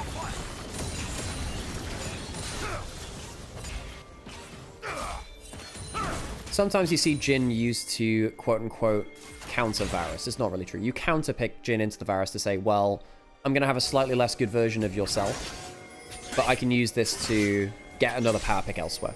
And people were happy taking Jin into Varus earlier in the year. Less now. Less now. Is this playoffs? Yes, it is. Well, the play-ins to playoffs. Loser of this, ends their year.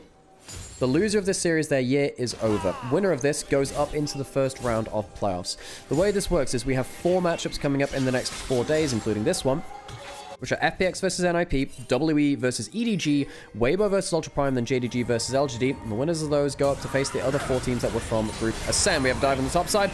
Stopped by the Braum shield, though. That will definitely help. Challenge cleanse coming in from JJ, and that's a really good Braum on the back. Dernby, I think he's gone too far. Does have flash, and I just don't think it's going to see him to safety. Care comes in as well. Braum passive over the wall, trying to get the kill. They have the bailout running on him, and the W doesn't quite kill. Oh my god, that's single-digit HP. Surely Nio makes it out alive. Dernby sadly cannot say the same. Failed dive from NIP. Good response from FPX. So close. Chachi jumping forwards there. Gets the good move speed down. No culling to kill. Nymaera skin dip. Exactly. Using the King Viego skin. It's basically just me, right? Haha. Oh my god, it's totally me. 1,000 gold lead from Naya, by the way. Okay, jumping forwards. We'll get himself a plate off of that. So, Nycat tries to get the sneaky ult over here. It's just too slow, isn't it? If you're going to do that, you have to, I guess, flash. But even then, you're preying on bad reaction time. How much HP does he land to? That's the question we want to know. A lot of damage coming through onto him. Oh, so close on that. 285. Flash forward for a Braum Q and everything else. 54. Oh my god, 6 HP. 6 HP and a dream. Holy moly. Lucian will try and exercise the demon one other time later into the game, I suppose. Jesus Christ. But yes, so the winners of these next 4 series will then be chosen by the teams in playoffs. First seed Top East will get first choice. Second seed IG will get second choice. Third seed BLG will get third choice. And 4th seed AL will get the remaining team without a choice available. But the winners of the series will be placed into the bracket like that. Dragon started by NIP. Jway gets the Braum passive down onto solo kill. Has to flash away, actually. Doesn't want to ult backwards. Flashes instead. Wants the ultimate for the combat value. Charges the Q. Doomby trying to get something into that side there. Jumping forwards is Care. Dragon secured. For an auto ult, not that valuable. That Aurora ultimate, though, I don't think it's very impactful. And it'll be dunked down into the grave. Back into the rabbit hole you go. 2 dead. NIP, a good defensive FPX's poorly thought out flank. FPX slow to the objective. Bad on the fight. NIP get themselves 2 quick kills. Jet. Jumping forwards with an ult. Has a Mikhail's on the other side. Nymaera already. Did they check that one out? Well, all right. Care jumping forwards, but hang on a sec, going for a little bit further forwards than I thought he would do. Brawn passive, procs in. They have the Sejuani melee synergy as well. It's not bad there. Flash away. You see that Care really understood the value of that Brawn and the Sejuani he can bring to both of them. Quick auto attacks. FPX get themselves 1 kill back and a flash away from Nio. This is the play again. Care didn't pull the ult here, interesting. He didn't have it, actually. Tried to stack up those auto attacks. A really poor flank from the Aurora. It's not well timed. Does not use that ultimate to have any really escape angles either. Really got to praise Nio's ability to escape on this Viego, by the way. 4-1. Would have thought it'd be like 4-3 at this point, really. Not able to do so. FPX not able to get those kills, rather. I suppose. Jin at first item collector. Jachi getting towards his second item. Likely to be that Flicker Blades. Leandri is coming in from Sheer now, who's a little ahead of Solo Kill, but I think Solo Kill cares too much. And by the way, we were talking about potential spellbook earlier from Solo. Oh my god, holy crap, folks. Holy crap, I'm just random accents going on. I'm not even under my own control there. We could have 4 smites to the objectives from NIP alone. Leave, Nymaera, and Solo Kill could all get smites. We could legitimately get a quad smite on an objective. That's ridiculous.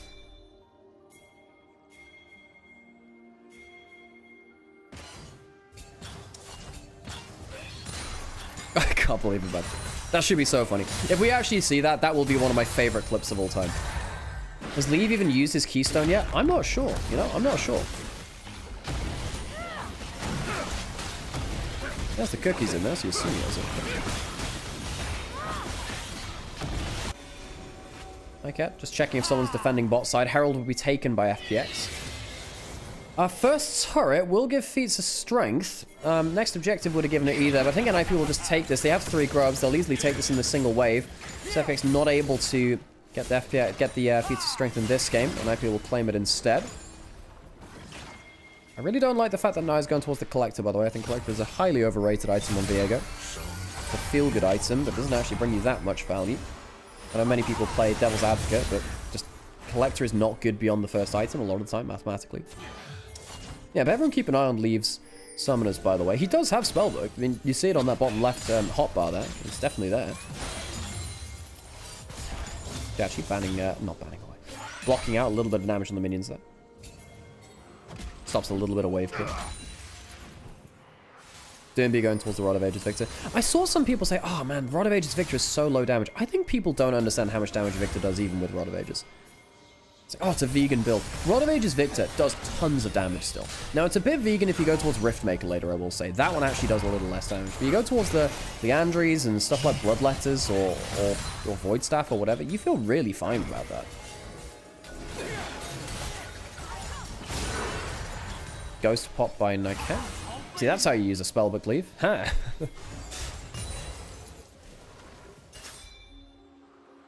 Dragon in a minute.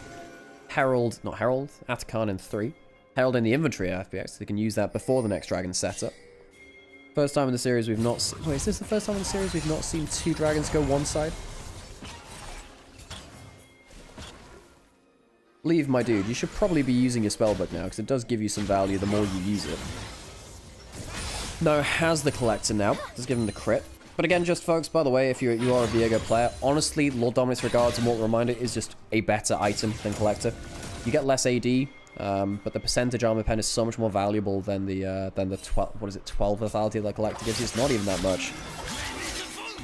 Like if you want to get the lethality, just go with Dirk. The Dirk is actually fine if you care about that. I think you don't get the completion of Collector gives you so little. Dragon spawning now. FPX are at the objective first this time, which wasn't the case before. NIP do have Viego E and stuff like Jin W's to play the entry to the pit. And forwards from Nymaera. Does that WQ poke combo? Oh, hang on. That's a problem. Good Mikhails, but down that's a lot of CC. Can't quite get the kill. But that's so much damage on the Viego. That's Dragon fight over.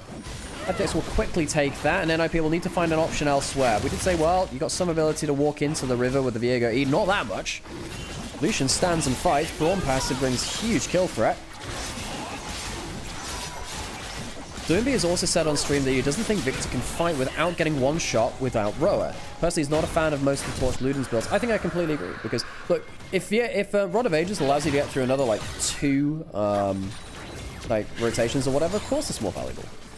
Shit, being corralled into the E part 2 there from Doomby.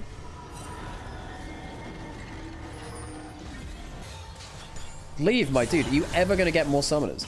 I guess he's afraid of something like the cleanse being threatened, but surely you could use it for a teleport early or something like that, right?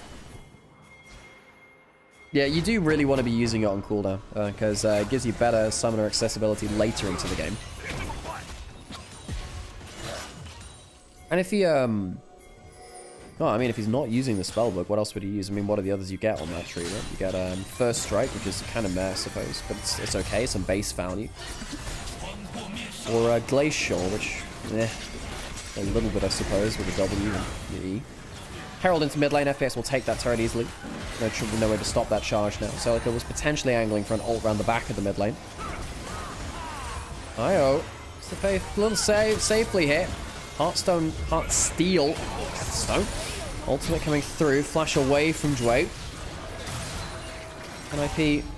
Oh, they were going to get Brawn passive and a little bit threatened there again. Not to be the case. So they gets a knock up there onto Jirjit. Sheer missing the shotgun there from the Aurora.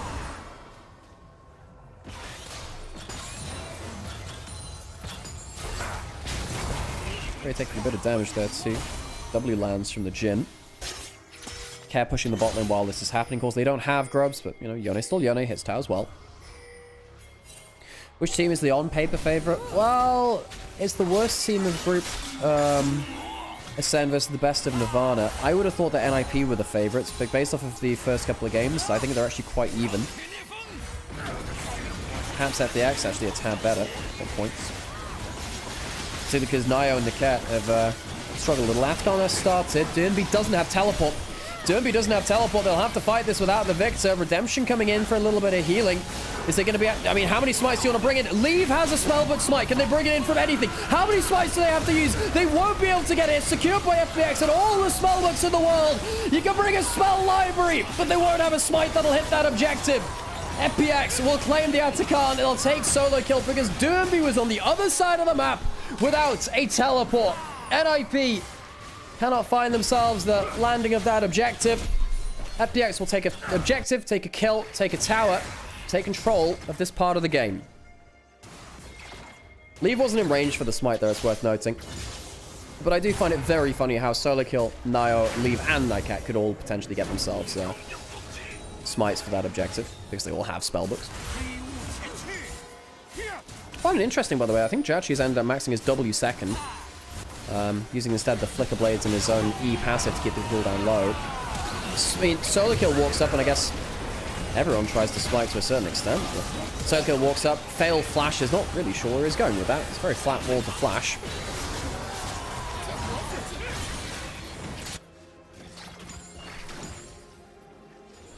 Poor contest from them. Infinity Edge now from Leave. He has the highest damage Jhin build, really. Collector into Infinity Edge.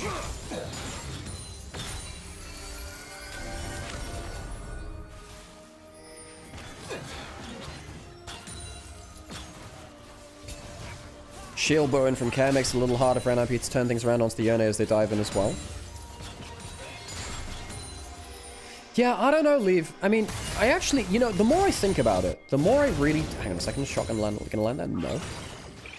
Yeah, the more I think about it, the more I don't mind Spellbook on Jhin. Theoretically, right? I mean, Jhin doesn't use Keystones that well. One of the biggest problems about the Keystone era was, well, you used to have stuff like Deathfire Touch or Even like Warlord's Bloodlust was fine from Jhin because you get the auto crits, right? Stuff like that. There was some, you know, there was some pretty good utility. Jhin has not really found a common rune to use that much, and he's just settled on Fleet Footwork, really, which has been such a heavily nerfed rune over time. Jin's foot keystone is not that set in stone. I say that, you know. So something like the Spellbook, I don't mind it all in all, actually. I mean, it's a very strong rune right now. It's not like Jhin needs another one, right? Given that most of them are quite weak on him. Grasp Jhin when... I think I did see some of that top lane, actually. Dragon is spawning now. Will be third for FPX, second for NIP. NIP first to the river. Viego uses E towards the bottom of it. The poke from NIP, the Victor E's quite powerful right now. Perhaps that will bring them to Victor E. Victory. Close. Wait, walking forwards, trying to find an angle for the Glacial Fissure. A little bit lower HP. Solo kill holding things close. NIP going to take the Dragon. Not a great amount of follow-up from FPX in this place. Synol's not bad. Double knock-up onto the front line. So the Aurora ultimate gets a ton of damage in return. NIP, they have some damage coming through from the Jhin, but it's not nearly enough, and there's no reset. They don't get to play around the reset. 2 kills very quickly, and I do wonder whether FPX can use this to push in towards topside. Sadly for FPX, there is no Baron to take immediately after this. I think that would have been the angle if it were the case. They'll push in towards top lane outer, mid lane inner, and try and get some tower gold. They'll try and tank up a little bit with that, you know, 1 minion here. Take about a third of the HP off of that. Now, hang on a second. I actually wonder if Nia could have got for a kill on Dredge that. So it's going to be a topside invade. Top tower killed. Red buff steal. FPX not getting the most out of that, but they'll still get a 1 fight. Still get some gold and some control, vision control. How much value and gold have they got from Petals? That's a very good point. That's a huge point. Well, it's 41 to 7, and the Atacon gives you 25% extra bonus on them.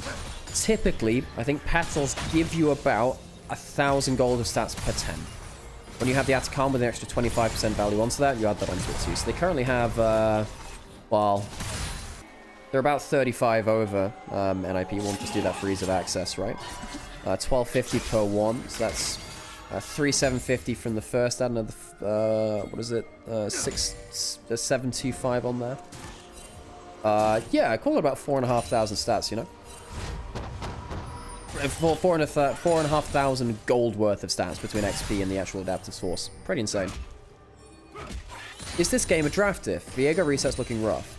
I think NIP don't have the best ways to start fights. I think that the Braum Lucian has done a lot more value than NIP were prepared for. And I think that the Yone combination with the Sejuani Braum as well. The inter-synergies that they have between different members is really, really good. I mean, you've got Sejuani Yone, you've got Sejuani Braum, you've got Yone Braum, you have Lucian Braum, and then you have Sejuani Braum as well. Like, all of those combos... Of course, the Aurora is a bit of the odd one out, but at least they're there to counter the Scion and be an annoyance in the sideline, right? FPX have a very synergistic comp between different duos that they have. NIP... They were hoping that, well, they have 2 long-range backlines, they have the Renata ultimate, and they can disengage well for them behind a strong front line. It's not really been the case so far. They've had some good moments, and again, the actual gold is not crazy, but FPX, they've been getting a little bit better at this game. I do wonder what happens if FPX do fail engage one time, and then the Renata Victor turns thing around. The Zornite power. Bring it to bear. Baron started now. Dredge on the other side of it. Any spellbook smokes to bring to this one? No, not right now. Ignite dropped onto Nymaera. They're going back towards his first time in a sec. Cat jumping out of the pit and gets a pretty good ultimate. Hops over the Renata ultimate too. Sheer going in. Gets a little bit of damage. The bailouts come down. Nine's going to go down. No smite. 2 kills down. FPX. Clean objective take. NIP. Well, he walked into that one and they couldn't quite get themselves engaged they wanted. 3 dead. 4th soon to follow if Doomby cannot survive. He does have flash. Likely to live, I suppose, with that. So it'll be 3 Baron and NIP walking home with tails between their legs. No worries, Monserrati. No worries. Yeah, it's about 1,000 gold per 10, but then Atacon buffs up the amount that you have as well. Inner turret going to fall in the top lane and in the mid lane, which they took a chunk off of earlier as well. NIP don't have themselves a soul point, and real credit to FPX. I think that they've team fought pretty well here. I think that their objective setup has been largely very good. And I think on the whole, Care has had a great game here. I think, you know what? I think Care's had a good series, just in general. I think his Talia was pretty damn good. Jumped over the Renata ultimate, got right onto the backline, and then Sheer follows up for the last bit of damage. Jungler in no position to fight beyond that point, even with the bailout. And, you know, I think Doomby and Leave have been very good this series themselves. They have been. But NIP, I think they've been worse in jungle support. And I think Solar Kill's had a very quiet series. I think he was actually very good across the split, mostly for NIP. Not here. This series has been a struggle for him. I suppose you could look at the Ambessa from last game. A brighter spark from him. But this game, in the first, didn't really feel like there was much to be said from Solar Kill. Quite quiet. And a reminder, folks, the loser of this series, their year ends here. Doomby against the team which he won his world title on back in 2019. NIP, a team which has promised lots, made lots of changes in this year. Ults under the turret from both sides. The redemption coming out actually is pretty... Was that a... Hang on, I thought Nightcat was the one that did that. I saw a green on it, so I thought, okay, well, red is red side, green is blue side, so typically that's the way to signify them. I thought it was a green one. Weird. Joyce is still on cool, still off cooldown. That should be fine. Should be... No, not wasn't. Blech, whatever. Okay. Walk up, hitting this turret. Tons of damage in there with the Infinity Edge, giving him a bunch of AD. Dragon will fall. FPX will quickly take that one. 5,000 power play from the Baron. A little over that now, actually, with the inhibitor going down, the inhibitor turret in mid lane going down. They can take the bot lane. This should be a 6k, actually, if they can get this away with that. Sheer caught out there by a W. And Dway will die for the sins of Sheer. Caught out by a Jin W. 20 seconds left now on the Baron. And the Baron power play will likely end with just that. FPX walk away much richer. Not ending the game, but in a good start, good position for it.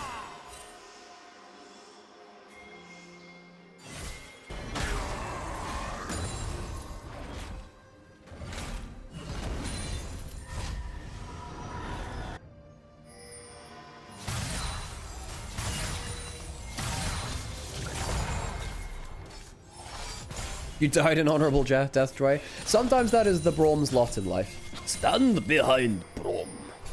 I don't have the bass for Braum's voice. Stand behind Braum. Doing better. I have to push for it though. It's not very natural. Playing D&D with a guy right now that has just the most range in a voice, which I've heard in quite a while. We could do a Braum. Very deep voice. JJ, I already used that Q. This could be a bit of a trouble here, actually. But Care gets the ult. There's no resets anymore because the Viego's dead. The King Depose, Regicide, as we used to play in Halo back in the day. Nightcat goes down as well. In NIP, they ninjas in sunlight, really, rather than pajamas this time. Exposed by the daylights. FPX. Much more controlled. Care on his Yone, champion which he's found great success with before. A major carry of this game. That Yone, pivotal in the way that they played out the game. Care, a player which has so hard to really pin down his legacy. Care is one of the few players in the LPL I think who can genuinely, at his best, perform with the best players in the league. But so often he crumbles before that's the case, and his low moments are arguably, they outweigh his best, despite how high his highs are. His lows are so catastrophic, you often have to keep that in account. It's been a better series from him today. He's, yeah, and despite the loss even on the Talia, one of the better players on the Rift. Jachi pulling over the wall. Nasty stuff from him. Jachi, 4 items going on 5 for the full build. Lucian coming up soon. Leave. Not been able to impact this game that much. I do feel bad for Leave. I think Leave's been playing well, but I don't think the platform he's been given has been worthy of the performance that he's been putting out this game. You know, he is deathless. He has actually landed some important W's to catch out, say, you know, Sheer, which led to the death of Dway in that bot side. I don't think this game is Leave's fault. Jumping forwards, Doomby does have flash. Not bad from Solar Kill as a response. Dre, he might be dying for someone else's mistake. Again, Renato is better this time. Getting some damage onto Care, but the culling is strong. 1 for 1 so far, Care. Shield bow, 20 health. Wouldn't have been enough to save him at that last, but actually, Leave. Good accuracy. Threatening Care. 1 for 1 is not bad given the state of the game that NIP find themselves in. Defending their base, but it does feel like it is a battle of attrition, which they are slowly losing. I've been reliving my ODST days, one of my very famous favorite games, that is. My favorite game is Combat Evolved, but the opening text crawl for my Halo ODST here is 2552. Humanity has been at war with an alien race for 30 years. We are losing. FPX are the ones which have always been faster in this play, and they bring more members to the field of battle. NIP, well, they might need themselves a bit of some Spartan heroics to break themselves out of this conflict. NIP, feet first into hell, perhaps into the Baron pit. Can they find themselves a Miracle Steel? They have plenty of spell books, but I don't know if they've got enough smites to go with it. They haven't picked them out of this one. And a jump out of the pit. Nightcat dunked down on. Back to the Baron. Barely a distraction. A kill. A Baron. Flash forward for a Glacial Fissure. Prison. And Nio will hit the ground as well. Glacial Fissure? What do you mean a fissure? What? Words. Words, I tell you. Doomby escaping the culling, but only just. Jeje might be able to jump forwards onto him. From one world champion to another. Doomby will escape, actually. JJ only just delaying the back lead, trying to get some damage onto him. Credit to him, not bad there, actually. EDG logo onto him. Flicking forwards the team, which he used to be a part of too. JJ won worlds with him, leave much less than that. The Nexus exposed, sheer jumping forwards. Then FPX will find themselves at a 2-1 advantage in the series.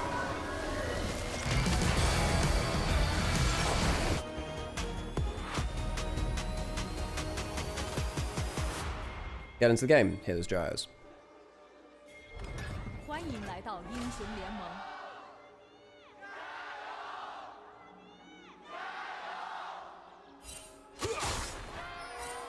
敌军还有30秒到达战场，碾碎他们。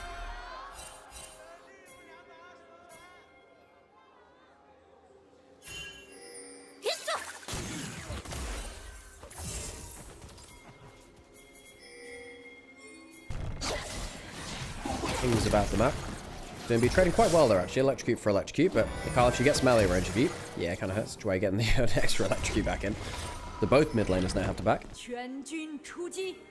actually might favor Care, because Care's gone mana flow bound. Yeah, so actually, weirdly enough, first trade actually works out for Care, because he gets a mana flow bound stack with it.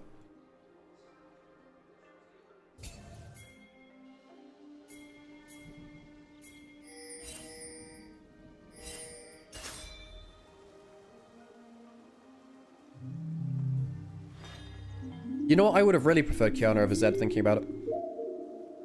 I think Kiana is just a very impactful champion right now. I don't think NIP have the best ability to invade into the Kiana. You get an extra engage threat. You use Jarvan's ult against him at points too.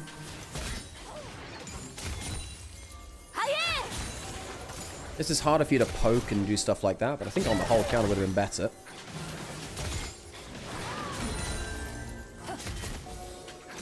Potential for FPX to knock out NIP here. It's not on NIP's home turf in Shenzhen. It was Suzhou, LNG's home turf instead. I love to hit from Dre, interesting. Did he pick up a chime somewhere? Did he actually miss an XP somewhere? Perhaps.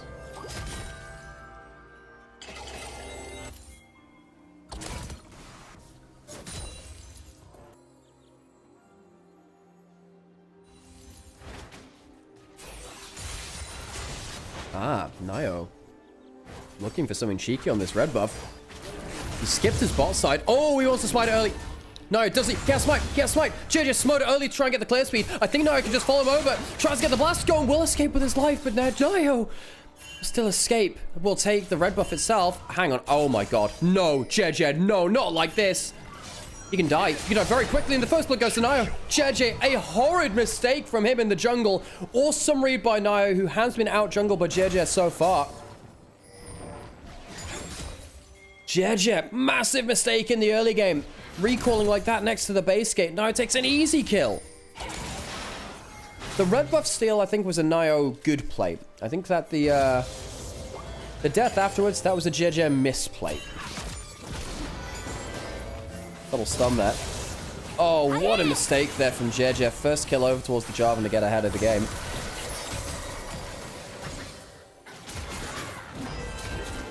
Damage onto Dre there. Extra damage, but not enough to kill. No ignites in the lane.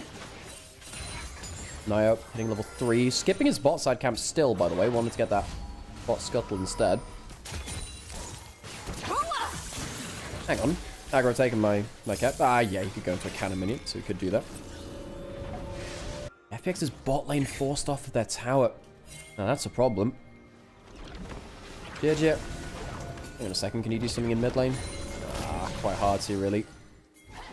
Actually, no, I say that. For Charmlands, I think he dies. Zed passive in range here. E's been used. Ah, that's a problem. Double summoners in. Don't even need to use either of them. Care, GG. Not using either of their flashes. Don't be using his... I don't know why I said double summoners. Double shuriken in is what I meant to say. Blech. Okay, so a kill back. This time going to GG. Plate over towards Care. Time efficient from GG too. That gets him back to even. You always smite early because of Zed passive. Nice read by J4. Yes, true. Yes, you're completely correct. Zed gets 0 cooldown on jungle camps with his passive. Did Nio see him recalling? Yes, he did. Yeah, because he was not all the way through the base gate, Cuzzle. Not all the way through it.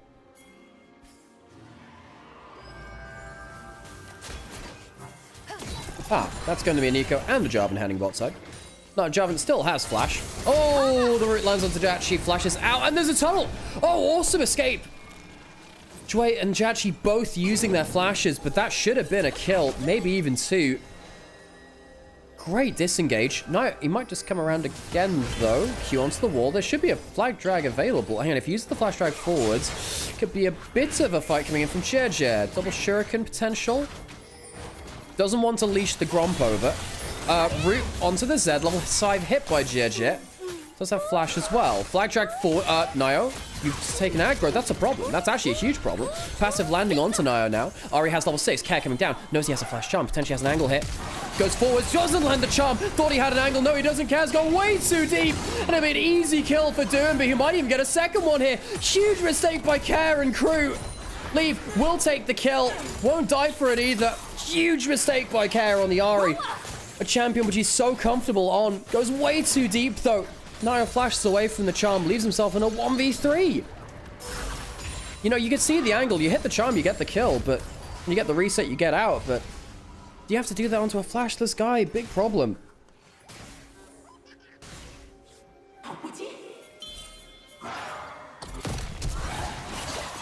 Okay, you can't go onto the flash target there. I think, honestly, you should have gone onto No Care. Get the easy kill onto him. Then maybe use the reset. I think there was a free kill there, just not the one that you thought.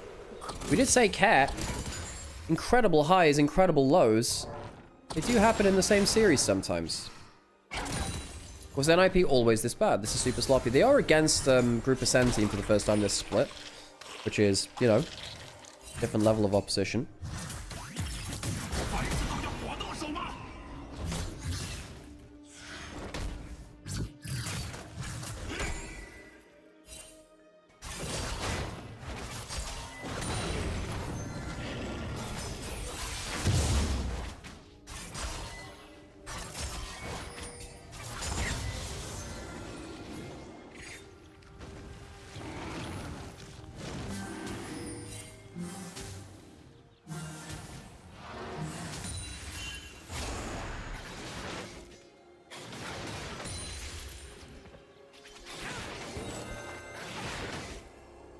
Sorry, zoning out there for a second. Dissociating live on air. Care is now a little behind the Akali, which is a problem. Doomby has the 2 Dark Seal stacks.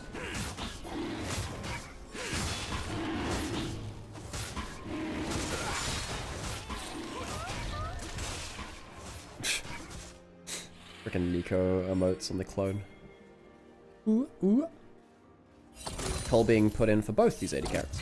Significant CS lead for Leave. Of course, Jachi had to leave a wave earlier, and then got killed under the turret.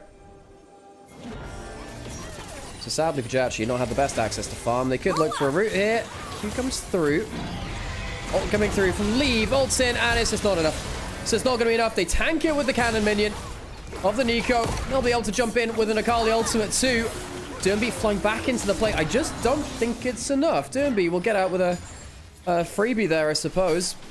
And FPX have failed to defend their bot lane so much. So much of this has come through from Nio getting ahead of Jeje in the jungle. Jeje getting out-jungled heavily by Nio in this game. Yes, he's ahead in farm. Yes, he did get a kill back anyway. But he's not been able to go bot lane. Not been able to protect this bot lane at all. The Smolder is 1,000 gold up. 69 stacks in 9 minutes is pretty good for the early game as well before you build up much cooldown reduction. Yeah, I really think NIP are onto something here in this game. Potentially forcing a Silver Scrapes for our first best of 5 of Split 3.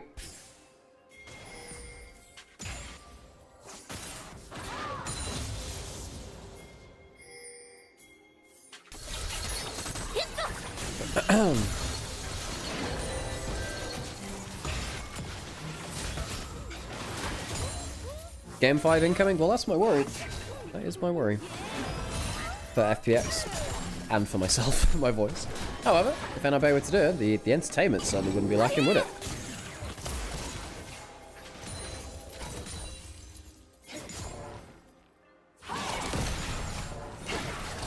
Doing B. Quick Q trade there. Especially when you have the alternator. Very nice to do that kind of trade. Weirdly, Akali can do some quite good poke trades at points.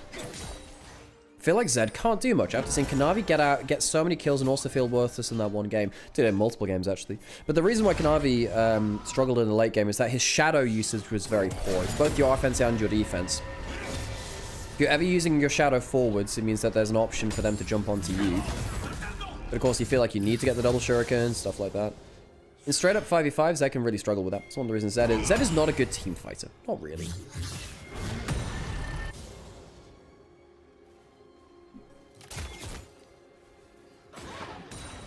NIP should try to get Senna in game 5. I think he'll be banned in the first round. I don't think that anyone would give lead game 5 Senna. FPX, could they be the first Ascend team to fall to a Group Nirvana team? I don't believe it's ever happened, actually. In these kinds of series. I don't believe it's ever happened. Sheer tried to bot solo kill into the teleporting care. Couldn't quite do so. JJ going around the other side of the... Right, now the other side of the tower. DMB hitting this with only the one grub, of course. On the other side, they got the 3. Is it going to be the full tower for the side of FPX? No, they're way too far off. It should be first turret side of NIP then. They'll get themselves feats of strength off of that tower on the bot side. 3 people on top side also means that it's a lot more tanky when you get those plates killed then too. Hang on a second. Flag and drag cancelled by Sheer's W. Charm missing. Not the best angle there by Carey. He's had a bit of a rough game on this Ari, actually. Misplayed that early fight. Might happen again. Still have a little bit of time on the Ari ultimate. Charming out Nio, though. And Nio is jumped onto. Flag drag back. Cataclysm's not bad either, and the Deathmark doesn't kill him. A good escape there by Nio. Solo kill similarly getting out on FPX. The dive is poor. And the escape is excellent from NIP.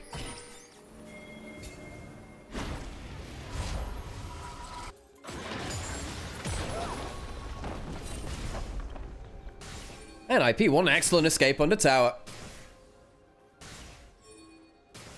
Care is having an awful game here on the Ari. Again, we did say he was a one-trick of the champion before going pro, but I don't know. He's just not hit the right spots in this game, and he's certainly not hit the right skill shots. He's choosing the right-ish angles where you want to, you know, make sure that they are you're lining up the wall with your skill shots, so they have like less angles to dodge into the wall, so it stops their movement.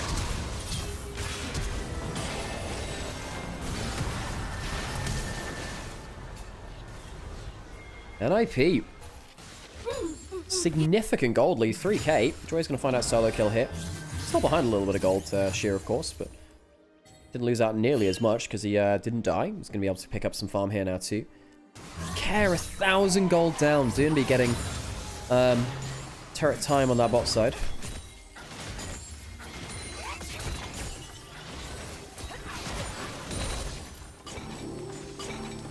Yeah, the early play where he ulted early, tried to flash onto Nio and failed.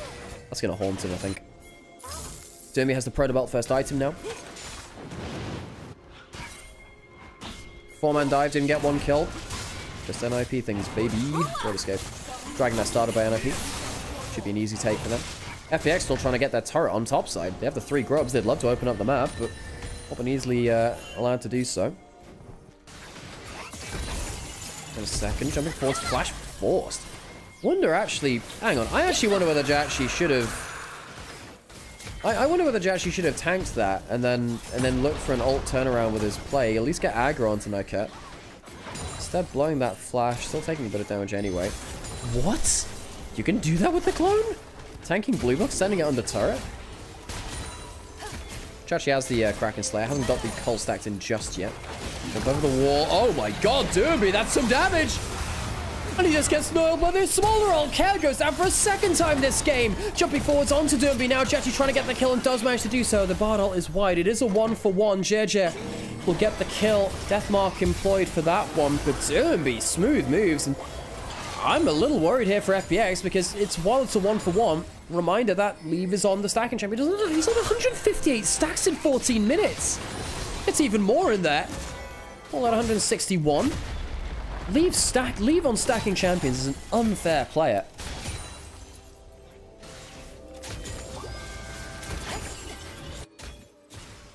So Cam walked over. He's 2 levels down. Derby hits the E over the wall. Charm does land, but the Q's midway through the animation. Ults in. Passive. Actually cancelled there. Q misses. Doesn't matter though. The smaller ult chose the right angle to cut off the escape. Flash for the ult from Zed. Jachi coming forwards as well because he had the plasma onto him. Herald started by NIP, likely to be finished, and NIP still holding on to 2,000 plus gold lead, a little bit less than it was. FPX trying to take down this full bot lane turret, and they have the 3 grubs, able to do so quite easily here.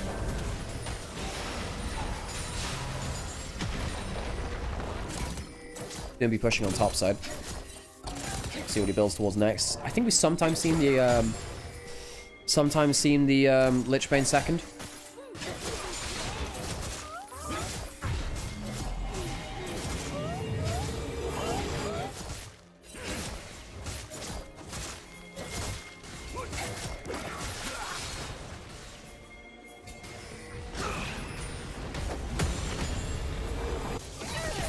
Tower killed on top side by NIP. Jachi trying to get a... He's 2 levels down himself. Care's still down a level. Leaves up over a level. Occasionally getting that 2 level break point because someone's at the end of their 1 level and the other one's at the beginning of their next one.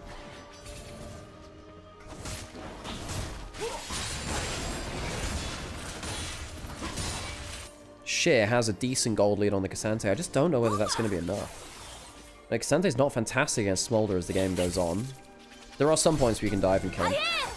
But we have seen Leave happily stack up against Cassante and eventually just become this kite machine. You flat backwards.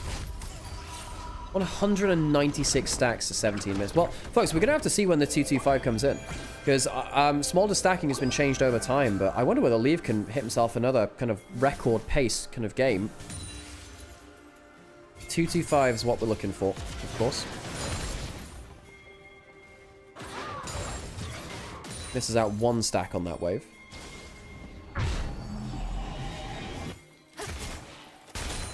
$200 stacks in 17 minutes. Almost at the 225. Goes back. Is he waiting for an item right now? No, he has, yeah, he has the boots, upgraded boots. It means he has extra cooldown reduction right now, actually. Using the Het Skates to get a little bit quicker towards the wave. Nio can hold a little bit of this as well to make sure that it's quicker within stacking distance. There's another one on there. Should get another full set from there. There you go. 206. He's trying to see if he can get another stack actually off of that recall on the other side of that wall. 18 minutes now. Can you get it before the 19 mark? It'd be insane if you could. 211 just cleared out another full wave. Fire Cannon giving him better target access as well. Did he give him the Grom the last hit? No. Herald going to be charged in towards this bot side. Can leave ping anyone with the turret. The Bardot is going to help a little. He could have actually rode it around in a circle and taken it a little later, actually. Oh, gets another 3 stacks from there. Using the ultimate. That's a full 5 stacks. He's got 225. He's got it before 19 minutes. 18 minutes and 20 seconds. Leave it. 225 stacks. Not even kill Care there. They use their heal. Shit. I mean, ridiculous. Leave on stacking champions is perhaps the best player in the world of them. 225 stacks in 18 minutes and 20 seconds. Ridiculous. Simply ridiculous. Anything else after this point is a little decorative shit. Might try and W someone back into his team. Not able to do so. Care on a flank. Do they use the Jarvan standard to swan him out? No. Charm over the wall's not bad, actually. Out of the brush, rather. Gets the knock up onto him. Nio bop back. Flash away from the Kasante W, which could have led into the ult. Flash forwards. Leave. Flashing away from the Charm. Nycat low HP. Goes down. Care himself a reset. Solo kill. Not the highest HP right now, but this Smolder is really scary. Doombeat. Does he have his ultimate? Yes, he does. He misses. Charmed in there, and he's going to go down as well. NIP! Stop hinting! Your dragon will carry! Leave! Has to get some damage down now. Good damage. The reset's coming through. Well, rather, the execute's coming in there. Leave has himself no flash because he had to dodge away from a Charm earlier. Another Charm. Just dodged out from. Couldn't quite get the kill. Another Smolder ult coming through. But the whole team of NIP, Nio and Doinby and the cat. Instant bits and pieces. The Charm misses again. Leave gets another kill with the Q. He's got a double. Nycat. Oh my god, the ult's coming through onto him. Jachi, can he get the kill onto him? No, he can't. Leave with a triple. Leave doing it all himself as his teammates hits around him. I cannot believe that Leave carries that fight. Nycat, insert first.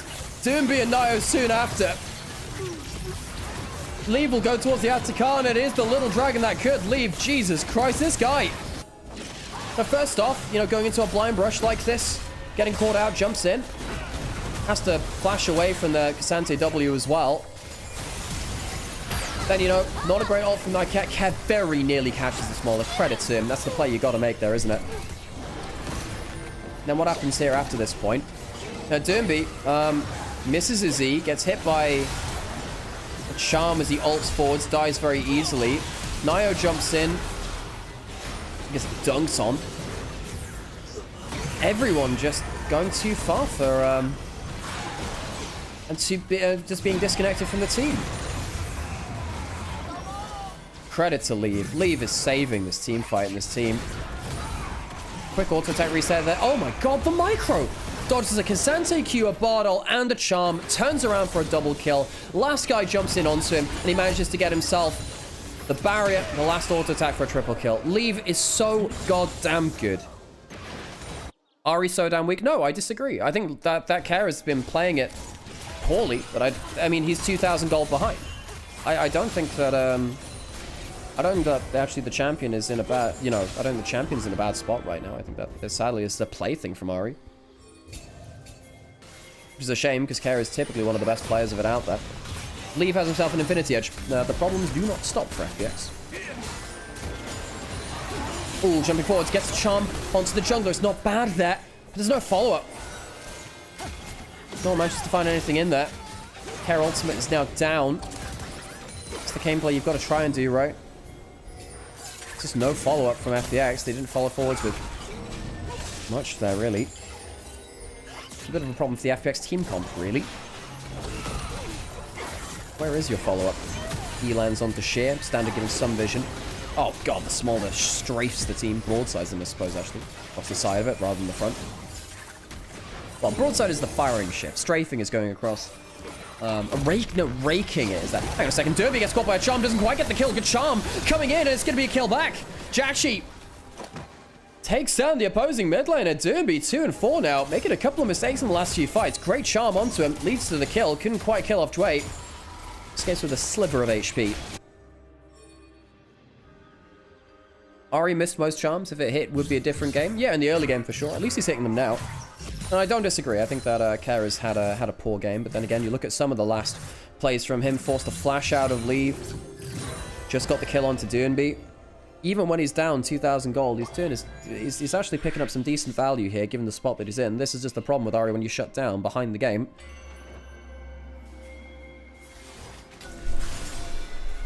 Why is NIP pushing, though? Because they have a Smolder that can siege very well. Smolder's a very good siege champion, especially with Rapid Fire Cannon. You see how much one single Q happens? Good flap away. They just can't catch him. Don't even know if that would have led to that much. He has barrier. Ults up. To catch him. Oh, good defensive play there. Leave gets out again from the engage. They might be able to take down Nycat, but I'm not even sure about that, actually. Can Leave get himself a flash forward for a Q? Not quite able to get any kills. Jesus, it's so close to all of them. Jeje will go down surely on the other side. Goes back into the play. Smoke, mirrors, and a couple of shadows. Flash forwards. Nymaera will kill him. No Baron available. Leave can go forwards. He can flash for a kill here, actually. Q onto him will kill. Does he follow? Hang on a second. Does he follow forwards? He can get himself a kill if he can get the last Q, and he will do. Fire cannon extending the range. The fireball from hell follows FPX down all 9 circles. Inhibitor turret down. Inhibitor down. And with those kills coming through in FPX and their failed contests, I wonder whether this is just a quick exit of Game 4. And a quick scrape of silver going in towards Game 5. MIP, you best pay your respects to this AD carry. You have been carried by Leave Airlines. Flap it away from the airport and taking off. Trying to kill the Nexus. Can they kill it on this push? Leave is going to go for another kill. Of course he is. What more can he do? Double kill. Perhaps more on the table. Nexus exposed. Low HP bars about the place. The charm does land, but it's only onto the clone. Kezari, a shadow of its best self here today. A quadra kill for Leave. 12-0 and 3. 374 stacks in 24 minutes. Leave.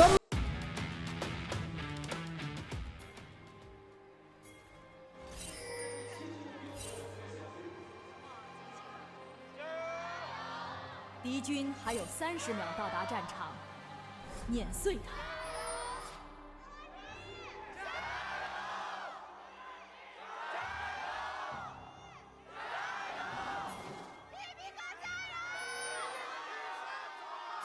Well, it's coming alive for Game 5, as they should. As they should. Any crazy rune choices? Not that I can see right now. Conquer on DNB. Sometimes he electrocute on Silas, or God, even sometimes some fleet footwork about the place. Leave. Standard for him.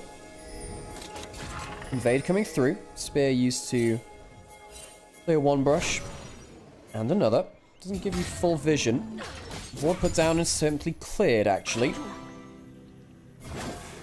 Neither of the spears landing so far. None of them, rather. There's 3 of them. Neither would mean 2. 3 thrown, 3 missed. Ooh, stun landing onto him, and it's going to be the Tarek afterwards. The level 1 goes in the way of FPX, and they stun up the Nidalee, who misses all their spears, and goes down for first blood in Game 5. Phase Rush on Annie, I don't see that often, to be honest. It's her most common rune, I would say. Cat taking it pretty well here. What a level 1. Jachi starting with the W, interestingly. Yeah, interestingly enough, Phase Rush is Annie's most taken rune. Almost 70% of the time, actually.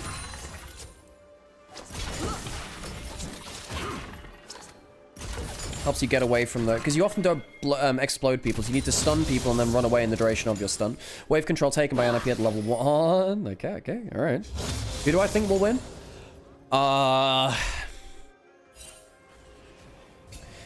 Well, it's a Game 5. There's a Jinx on one team. Look, Jinx in Game 5 is so strong. Silas with a Tarek ult to help keep them alive as well. Stun leading on to... Look, Tarek is really strong in these melee matchups, actually. Now going in for an invade. Lands the market and kills him. Died at level 1. Invades on the other side.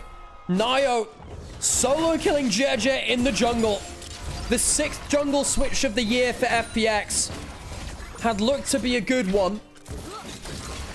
Has it been enough, though? Their year ends here if they lose this game.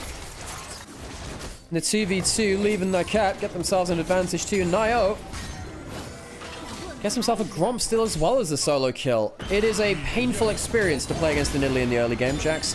Hang on a second, eating the whole of the Wingborn Storm. That one hurts. That one hurts a lot.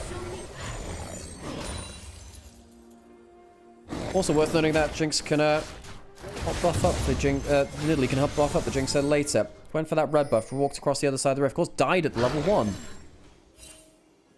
The one of them said just waits for him to go towards his Gromp. Waits until the shield comes off. Waits until the next cooldown is used. It's a long-range spear. Wow, Jeje didn't have the flash from level 1, did he? Used it to kill him. Flash for the wall stun. Jachi's now found himself back to base, has a cull and a longsword. Happy first back for him. He was a recipient of the first blood. Down a bit of CS, but, you know, not unhappy now.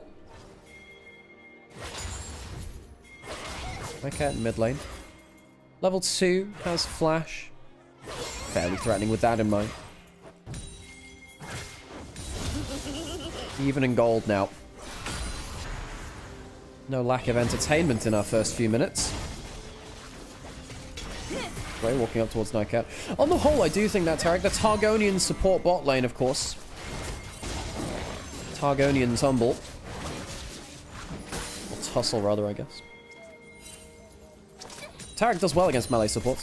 Often, Leona will jump in, get hit by the stun, and then the bravado goes wild after that point. The auto attacks and the continued healing from Tarek auto attacking you.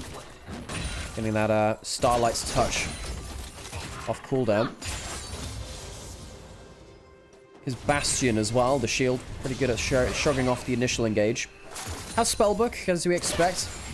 I think Tarek having the Spellbook gives him a ton of different abilities to play out things. Cleanse is important for him. He can cleanse and ult. Barrier to survive through to his ult too can be important. EDG, flashed up by Leave, of course, was on that team on his debut. It was not a happy experience for him. Was subbed out halfway through the Uzi, who made a return to the team. Funnily enough, I cast Uzi's last ever game in 2023 regional finals. Lost against Weibo as they won that last game. Nishia's Gwen went kind of crazy. Nightcat is throwing a lot of E's to the side. I wonder whether he's just doing that for the hell of it at this point. Don't really get all these E's to the side from Nightcat. Ooh, he lands this one though. Stun's going to go in towards him. That's going to be some good damage onto him. Lands blown, flashing forwards for an extra stun. Can they get anything more with it? The flash from Jetchi is superb! Leave will finally get himself the kill on Willy. The healing from Dark, the vision, the survive! Jetchi lives! NIP died twice in the 2v2. An astounding flash from Jetchi. The heal from Tway. The continued auto attacks with the bravado and the Starlight's touch. See him through to safety. Tarek went mental in value there.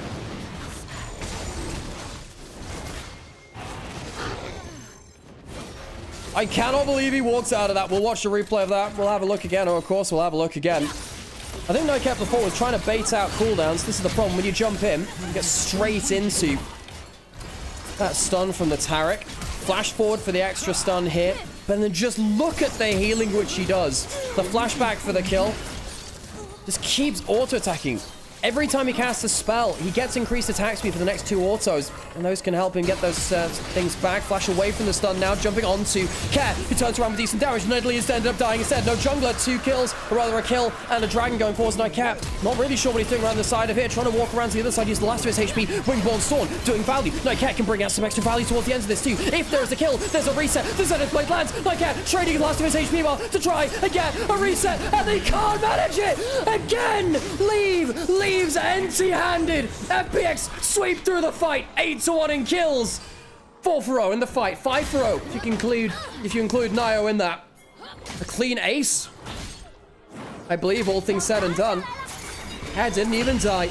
NIP, they fought so hard. Brought it to a game 5 and have been demolished in the early game. So what happens here at the start of this? Flash away from the stun. Tried to turn things down onto Cat. He turns around with a double Tibbers. Leave is not level 6 yet, of course. It's a little early for that. And then solo kill. Honestly, gets a great combo in here. Runs in with a Windborn Storm and everything rolling there. Tries his goddamn best for it, you know. Flash from Jeja for the wall stun. Feather pullback's insane. And that feather pullback probably saves the fight, actually. Oh, Leave. He auto-attacks the wrong target. Leave auto attacks the wrong target at the end. Could have at least killed Jetchi, you have to feel.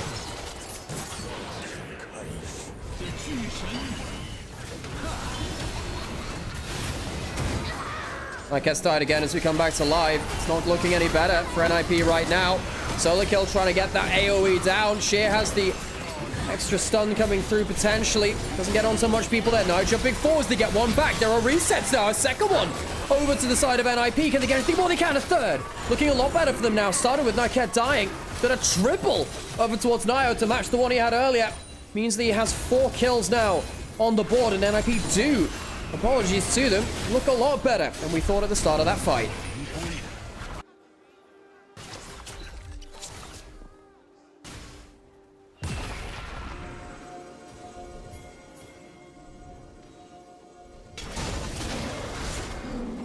How do they even spend? That's a great question. Well, turns out Udyr in extended fights actually does a ton of damage early.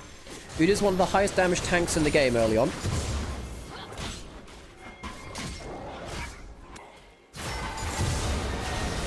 Derby got the pop-up. Spear misses at first. Do you have the Tarek ultimate? Doesn't really do that much though, really. It misses the wall stun there. Derby gets to survive round to an extra W. Solid kill. Stop Sheer from coming through, and of course, Zaya's not here. I suppose what turns out at the end of the day is Leave being here and Jadchi not being there. Conqueror keeps stacking from Nio. Udyr gets insane value. Quick reset from Jinx, gets the extra damage down. Triple kill to Nidalee. Has a Lich Bane first now. Very happy with their ability to jump on the first target.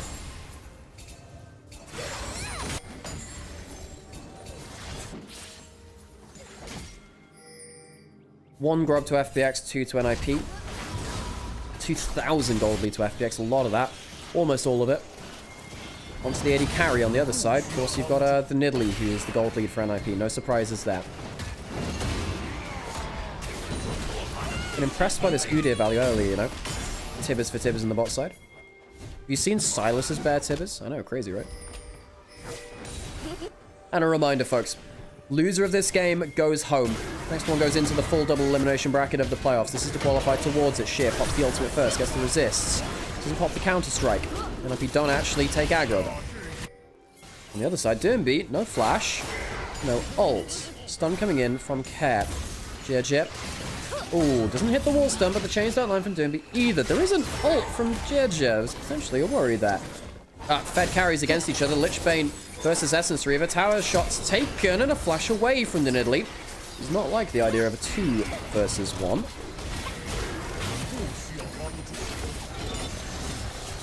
Jadchi gets a bit of a heal there from Shui. Derby looking forwards again. Does he look to steal an ultimate? No, it's off cooldown. Jeja hits an ultimate himself there, actually. Flashing balls against the wall stun. The CC chain hit from the Dazzle as well. And it's a dead Nidalee. Fed carry is down, and Jeja escapes with under half 100 HP and will escape the AoE of the ultimate as well from Leave.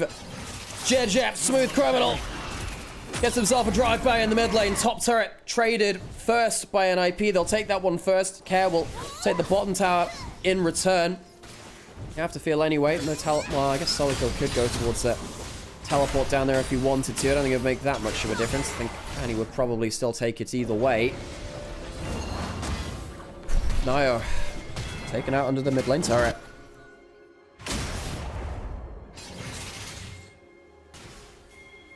Turret will fall. Local gold actually denied. No one getting the local gold of that turret, which is a lot of what you get from turrets nowadays. I would kind of like turrets to be more global gold again, rather than individual gold. Means that you can kind of do minion pushes instead. Ooh, trade. Wow, big trade onto Derby. Doesn't have Merc Shreds yet.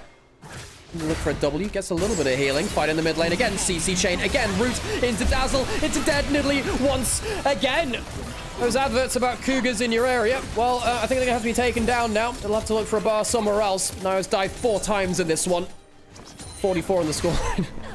Fitting for a cougar, I guess. Dragon going to get started by FPX. He'll be their second of the game.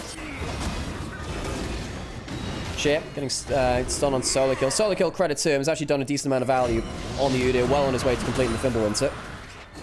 Everyone ignore the Cougar comment. Look, just ignore the Cougar comment. Your life will go on. Oh, God. 44 is just a number, folks. Don't worry.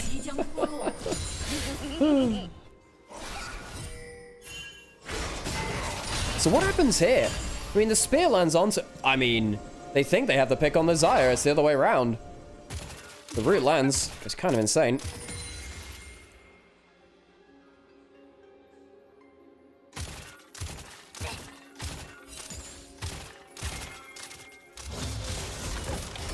Leave, just about to pop that call.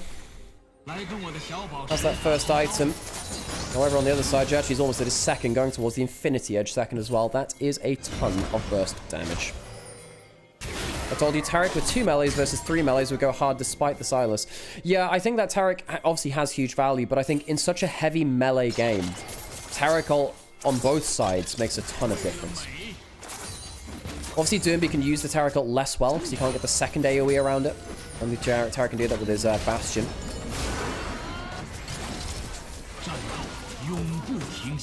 Like blowing the Ghost. Tower falls. FPX 3,000 gold ahead. 2 dragons ahead as well. Down in the grubs. NIP have the 1 turret to their name. So they have a little bit of territory, but not as much as they would like.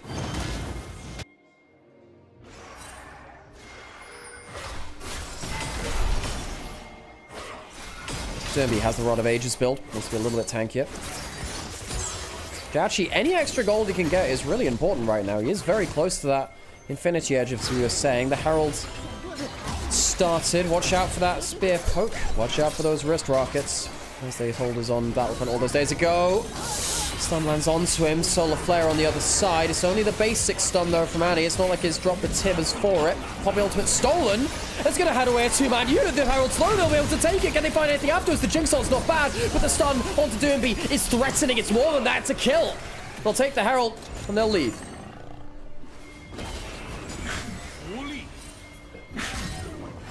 I'm sneezing off the camera there.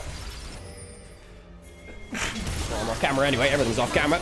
Jump onto the Taric. They have the Poppy W to help them survive there. A little bit of damage coming through, but it doesn't feel like it's that valuable. Who else is roaming to the play? Care is JJ gets the Taric ultimate, but he dies before it comes down. It doesn't arm in time. NIP get themselves the reset. Leave. The Jinx starting to go wild. How can they get enough damage onto it? Leave. How much can you do? Leave. Trying to get that extra reset. So many shields. Gets an extra reset. Trying to kill down the Annie now at the end of it. How much damage has he got to go behind this? The ultimate from the Sire. Sire flashes back. Kills the extra AD carry. He's the only DPS that, but you have to feel like he'll go down afterwards. There's a Lich Bane. There's a Doomby. Silas chasing him down as well. The route is good, but Jachi, try as you might, you're not making it out of this alive. 4 dead for FPX. NIP, take a good fight. Hard to cast like that between sneezes, let me tell you. Infinity Edge now in for Jachi. I'm not sure he had it before that fight, actually. So much blood, folks. FPX have a kill a minute in this game. NIP having an extra 8 mean that it's about a kill and a half per minute right now, folks. In Game 5, elimination match in the Knights Rival stage of LPL playoffs. Split 3 2025.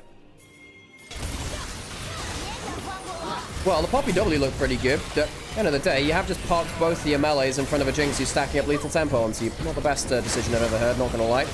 Jax jumps into the backline but didn't have an immediate stun available for it. Jinx flashes over the wall, still has the lethal tempo running, gets to refresh it onto Jax here, so doesn't lose any uptime on it. It's a flash forwards, but not enough HP. Shit, struggling to get value onto the backline dives in this series, honestly. He gets the reset. Then we'll get 1 kill there. Takes a flash from Jachi to come back in. Get that kill. Oh, jumping towards the Jachi again. Remember, he's that Infinity Edge now very, very strong. The Herald using mid lane, jumping forward to kill onto JJ likely, and so it is. NIP trying to get themselves that kill a minute themselves, potentially. Herald into mid lane, a kill. A mid lane turret, not bad from them. The gold's getting closer now.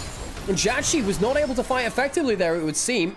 Gets a little bit of healing to get himself topped up now. Dragon coming up now would be 3rd dragon for FPX. FPX could leave this, push up lanes instead.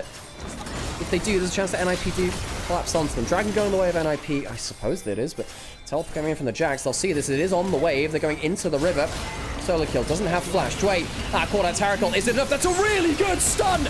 That is a really good stun, and now potentially Care can walk things around. The Zyro coming through. How much damage is the Featherfall that going to do? Not that much, because Taric ult has been used by the other team. Nio's alive, Leave is alive, and Sheer's going to hit the ground. FPX can't take the Dragon. They'll leave it in their deaths. NIP turn the fight, and despite a great stun, NIP take another huge fight.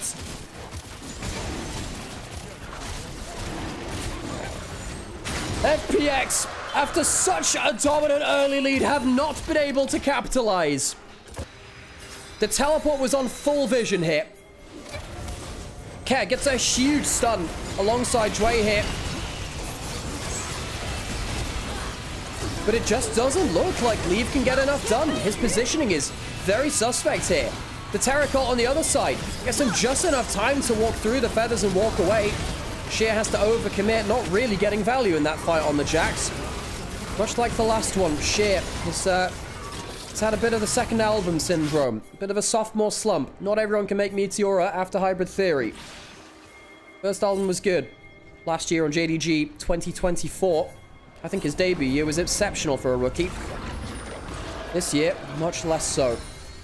Not lived up to that promise which he gave us last year, really, in terms of his gameplay. Not that he actually physically promised anything, but you know what I mean. Leave. Not that far behind now. Obviously had a cull, which helped things a little bit for him. 2 items, Yuntal Infinity Edge. If Leave gets to Free Fire, things go crazy. And FPX, I don't think they have the best options to close down the Jinx. Has to be good flanks. Flashes used appropriately. Sheer has flash right now. I think if it's a full front to back, I think NIP might win it at this point, you know? Steal the Terracult if you need to. Solo kill puts the Wingborn Storm down. Ooh, a spear on top of him. Jesus, that's a lot of damage. Can't forget this Nidalee being an absolute nuclear warhead thrown at you with those spears from long range with 6 kills behind them. Atakan started some healing from the turret. Helps. Xayah walking away to the play. Herald, the Atakan, half HP. NIP looking to stack up and trophy get a fight with the Populate. It doesn't come through. Is there going to be a steal? No! Secured by the Nidalee. Populate comes through. It means that maybe the fight comes through for FPX. Instead, Believe is untouched. There's resets, and the Jinx starts to rip through the team. A good feather pullback might save the team of FPX, but I don't think that they're happy with this fight all the same. The Atakan gone. Did manage to get the kill onto Leona. Flash forward for a stun. Jachi, not enough HP. The feather pullback is okay, but it's not meaning they can pull back enough damage. Another kill to the side of NIP. Flash forward. Nio taking another. One last auto attack. One last spear. It'll do it. One will do. Two will do just even better. Triple kill to Nio as they finish off the fight. Minions into the bot side. And there you have it. 19 to 18. NIP almost evening up the kill score. 22 minutes and almost 40 kills. Welcome, ladies, gentlemen, and people of all descriptions to the LPL. We are almost at 2 kills a minute. Once in a blue moon, here in the LPL, we decide to truly take the shackles off. We fight bare knuckle. I was speaking absolute gibberish in that last fight, I tell you what, folks. Sometimes that's all we're left to. Poppy Ultimate saw the Udyr out of the play, but he leaves a Storm behind him. Sheer jumps into the backline, but he's alone. Gives Leaves a reset. That's a mistake, isn't it?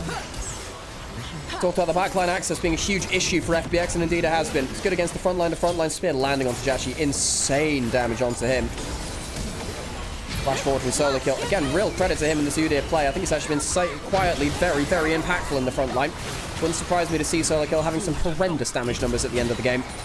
Nio, a player who, oh my god, the skill shots everywhere. The Atakan's slow leading into the final kill. But Nio, a player who was on Rare Atom, achieved very little of importance there. Struggled to make an impact on the LDL. Came through onto NIP. Nightcap brought back up, reuniting a duo that played together in the LDL. And you know what? They've not been half bad. Most of this series, they've been struggling, but when they were playing together in Nirvana, in some of their better games like this one just now, you can see the value they brought to the team.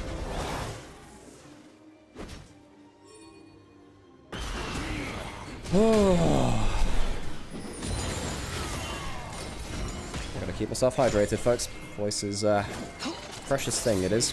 Dragon in 30 seconds. FPX would love to fight around an objective and get some actual value. After that Taric ultimate. The Taric ultimate's not been the game changer, has it? Not for FPX. Jinx taking down the bot lane inner turret. More gold, why not? Why not, why not, why not? Hell, if he can recall. He can get himself towards his next item. Hang on a second, NIP say, well, we don't really need to go to the dragon at all. Inhibitor turret, free to take. Leave can take that, gets the resets. Huge push in bot side. Now, they might have given up some dragon setup for this. Jeja is behind enemy lines, I say that. Spotted now, good awareness there from Nio. That could have been some smoke, mirrors, and success. Jeje, what flashes do FPX have to use? Really cares the big one. There's no cleanse on leave this time. Care, just get onto him. This is the play. They kill the Jinx. Cares, flash, the Care Bear given. And it might just take it away the victory from NIP. They do score one back. Spear only landing onto the Tibbers. The AD carry is down, but the jungler is dead on the other side. No smite from FPX. A crowning glory was meant to be this fight, perhaps. That has been cut short, though. No smite, but they're going towards it anyway. They need to look towards the fight. They have the AD carry. There's none on the other side. How much work can Jachi do on the Xayah? There's a stun, there's a root, there's a dead Udi. And they'll be able to go towards the dragon. Back and forth and back again. Climbing ever closer and closer towards the 2 kill-a-minute mark. How have they done it? The flash from Care. The Care Bet drops on the head of Jinx. I'm not sure she liked that children's gift that much at all.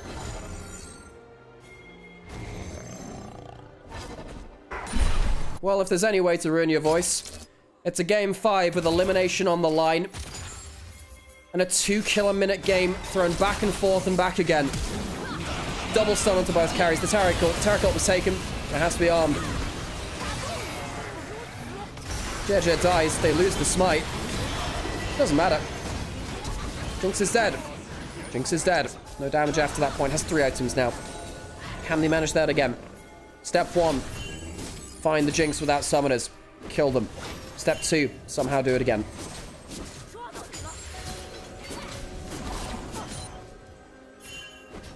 Udyr is legit not a tank. Not a champ. I think the early value from the Udyr can't be understated. Can't be overstated, rather. It was very, very strong there. Does have the Fimbulwinter. Is very good at pushing waves. The Jax can't really do much in a side lane against him right now. At the end of the day, we're still going to have a better time than a lot of the front line of FPX, not going to lie. 3 items for both AD carries. The Mortal Reminder in for both of them. The Yuntal and the Essence Reaver on the other side. So no Yuntal for Xayah for the extra attack speed, but does get the extra mana sustain. 26 minutes, 40 kills. Baron started, and another chance to find ourselves blood in the water. Skulls for the skull, throwing blood for the blood god, and perhaps the Baron on top of it too. Doomby trying to buy time. Can they get towards it? No, they can't. No secure coming in for FPX taking. That's a good start onto the backline. But where is Leave during all of this? Gets out of the initial engage. Now he can start running it back towards them. Yuntal coming through. The feathers put down. Perhaps to disengage. The redemption pretty good here. Solo kill. Try to put a slow onto the backline. That's going to help Leave start to put so much damage down. The rockets fly. No kills just yet. But perhaps one after this point. Baron kill to NIP. Leave running forwards. Can he get himself a flash forwards? A slow would get another kill in there for him. No, just the 1 kill. 41st in this game. NIP, a quick Baron call, and they have the damage to do this as opposed to game 1 of this series just before it. Remind you, NIP blown off the face of the Rift in game 1.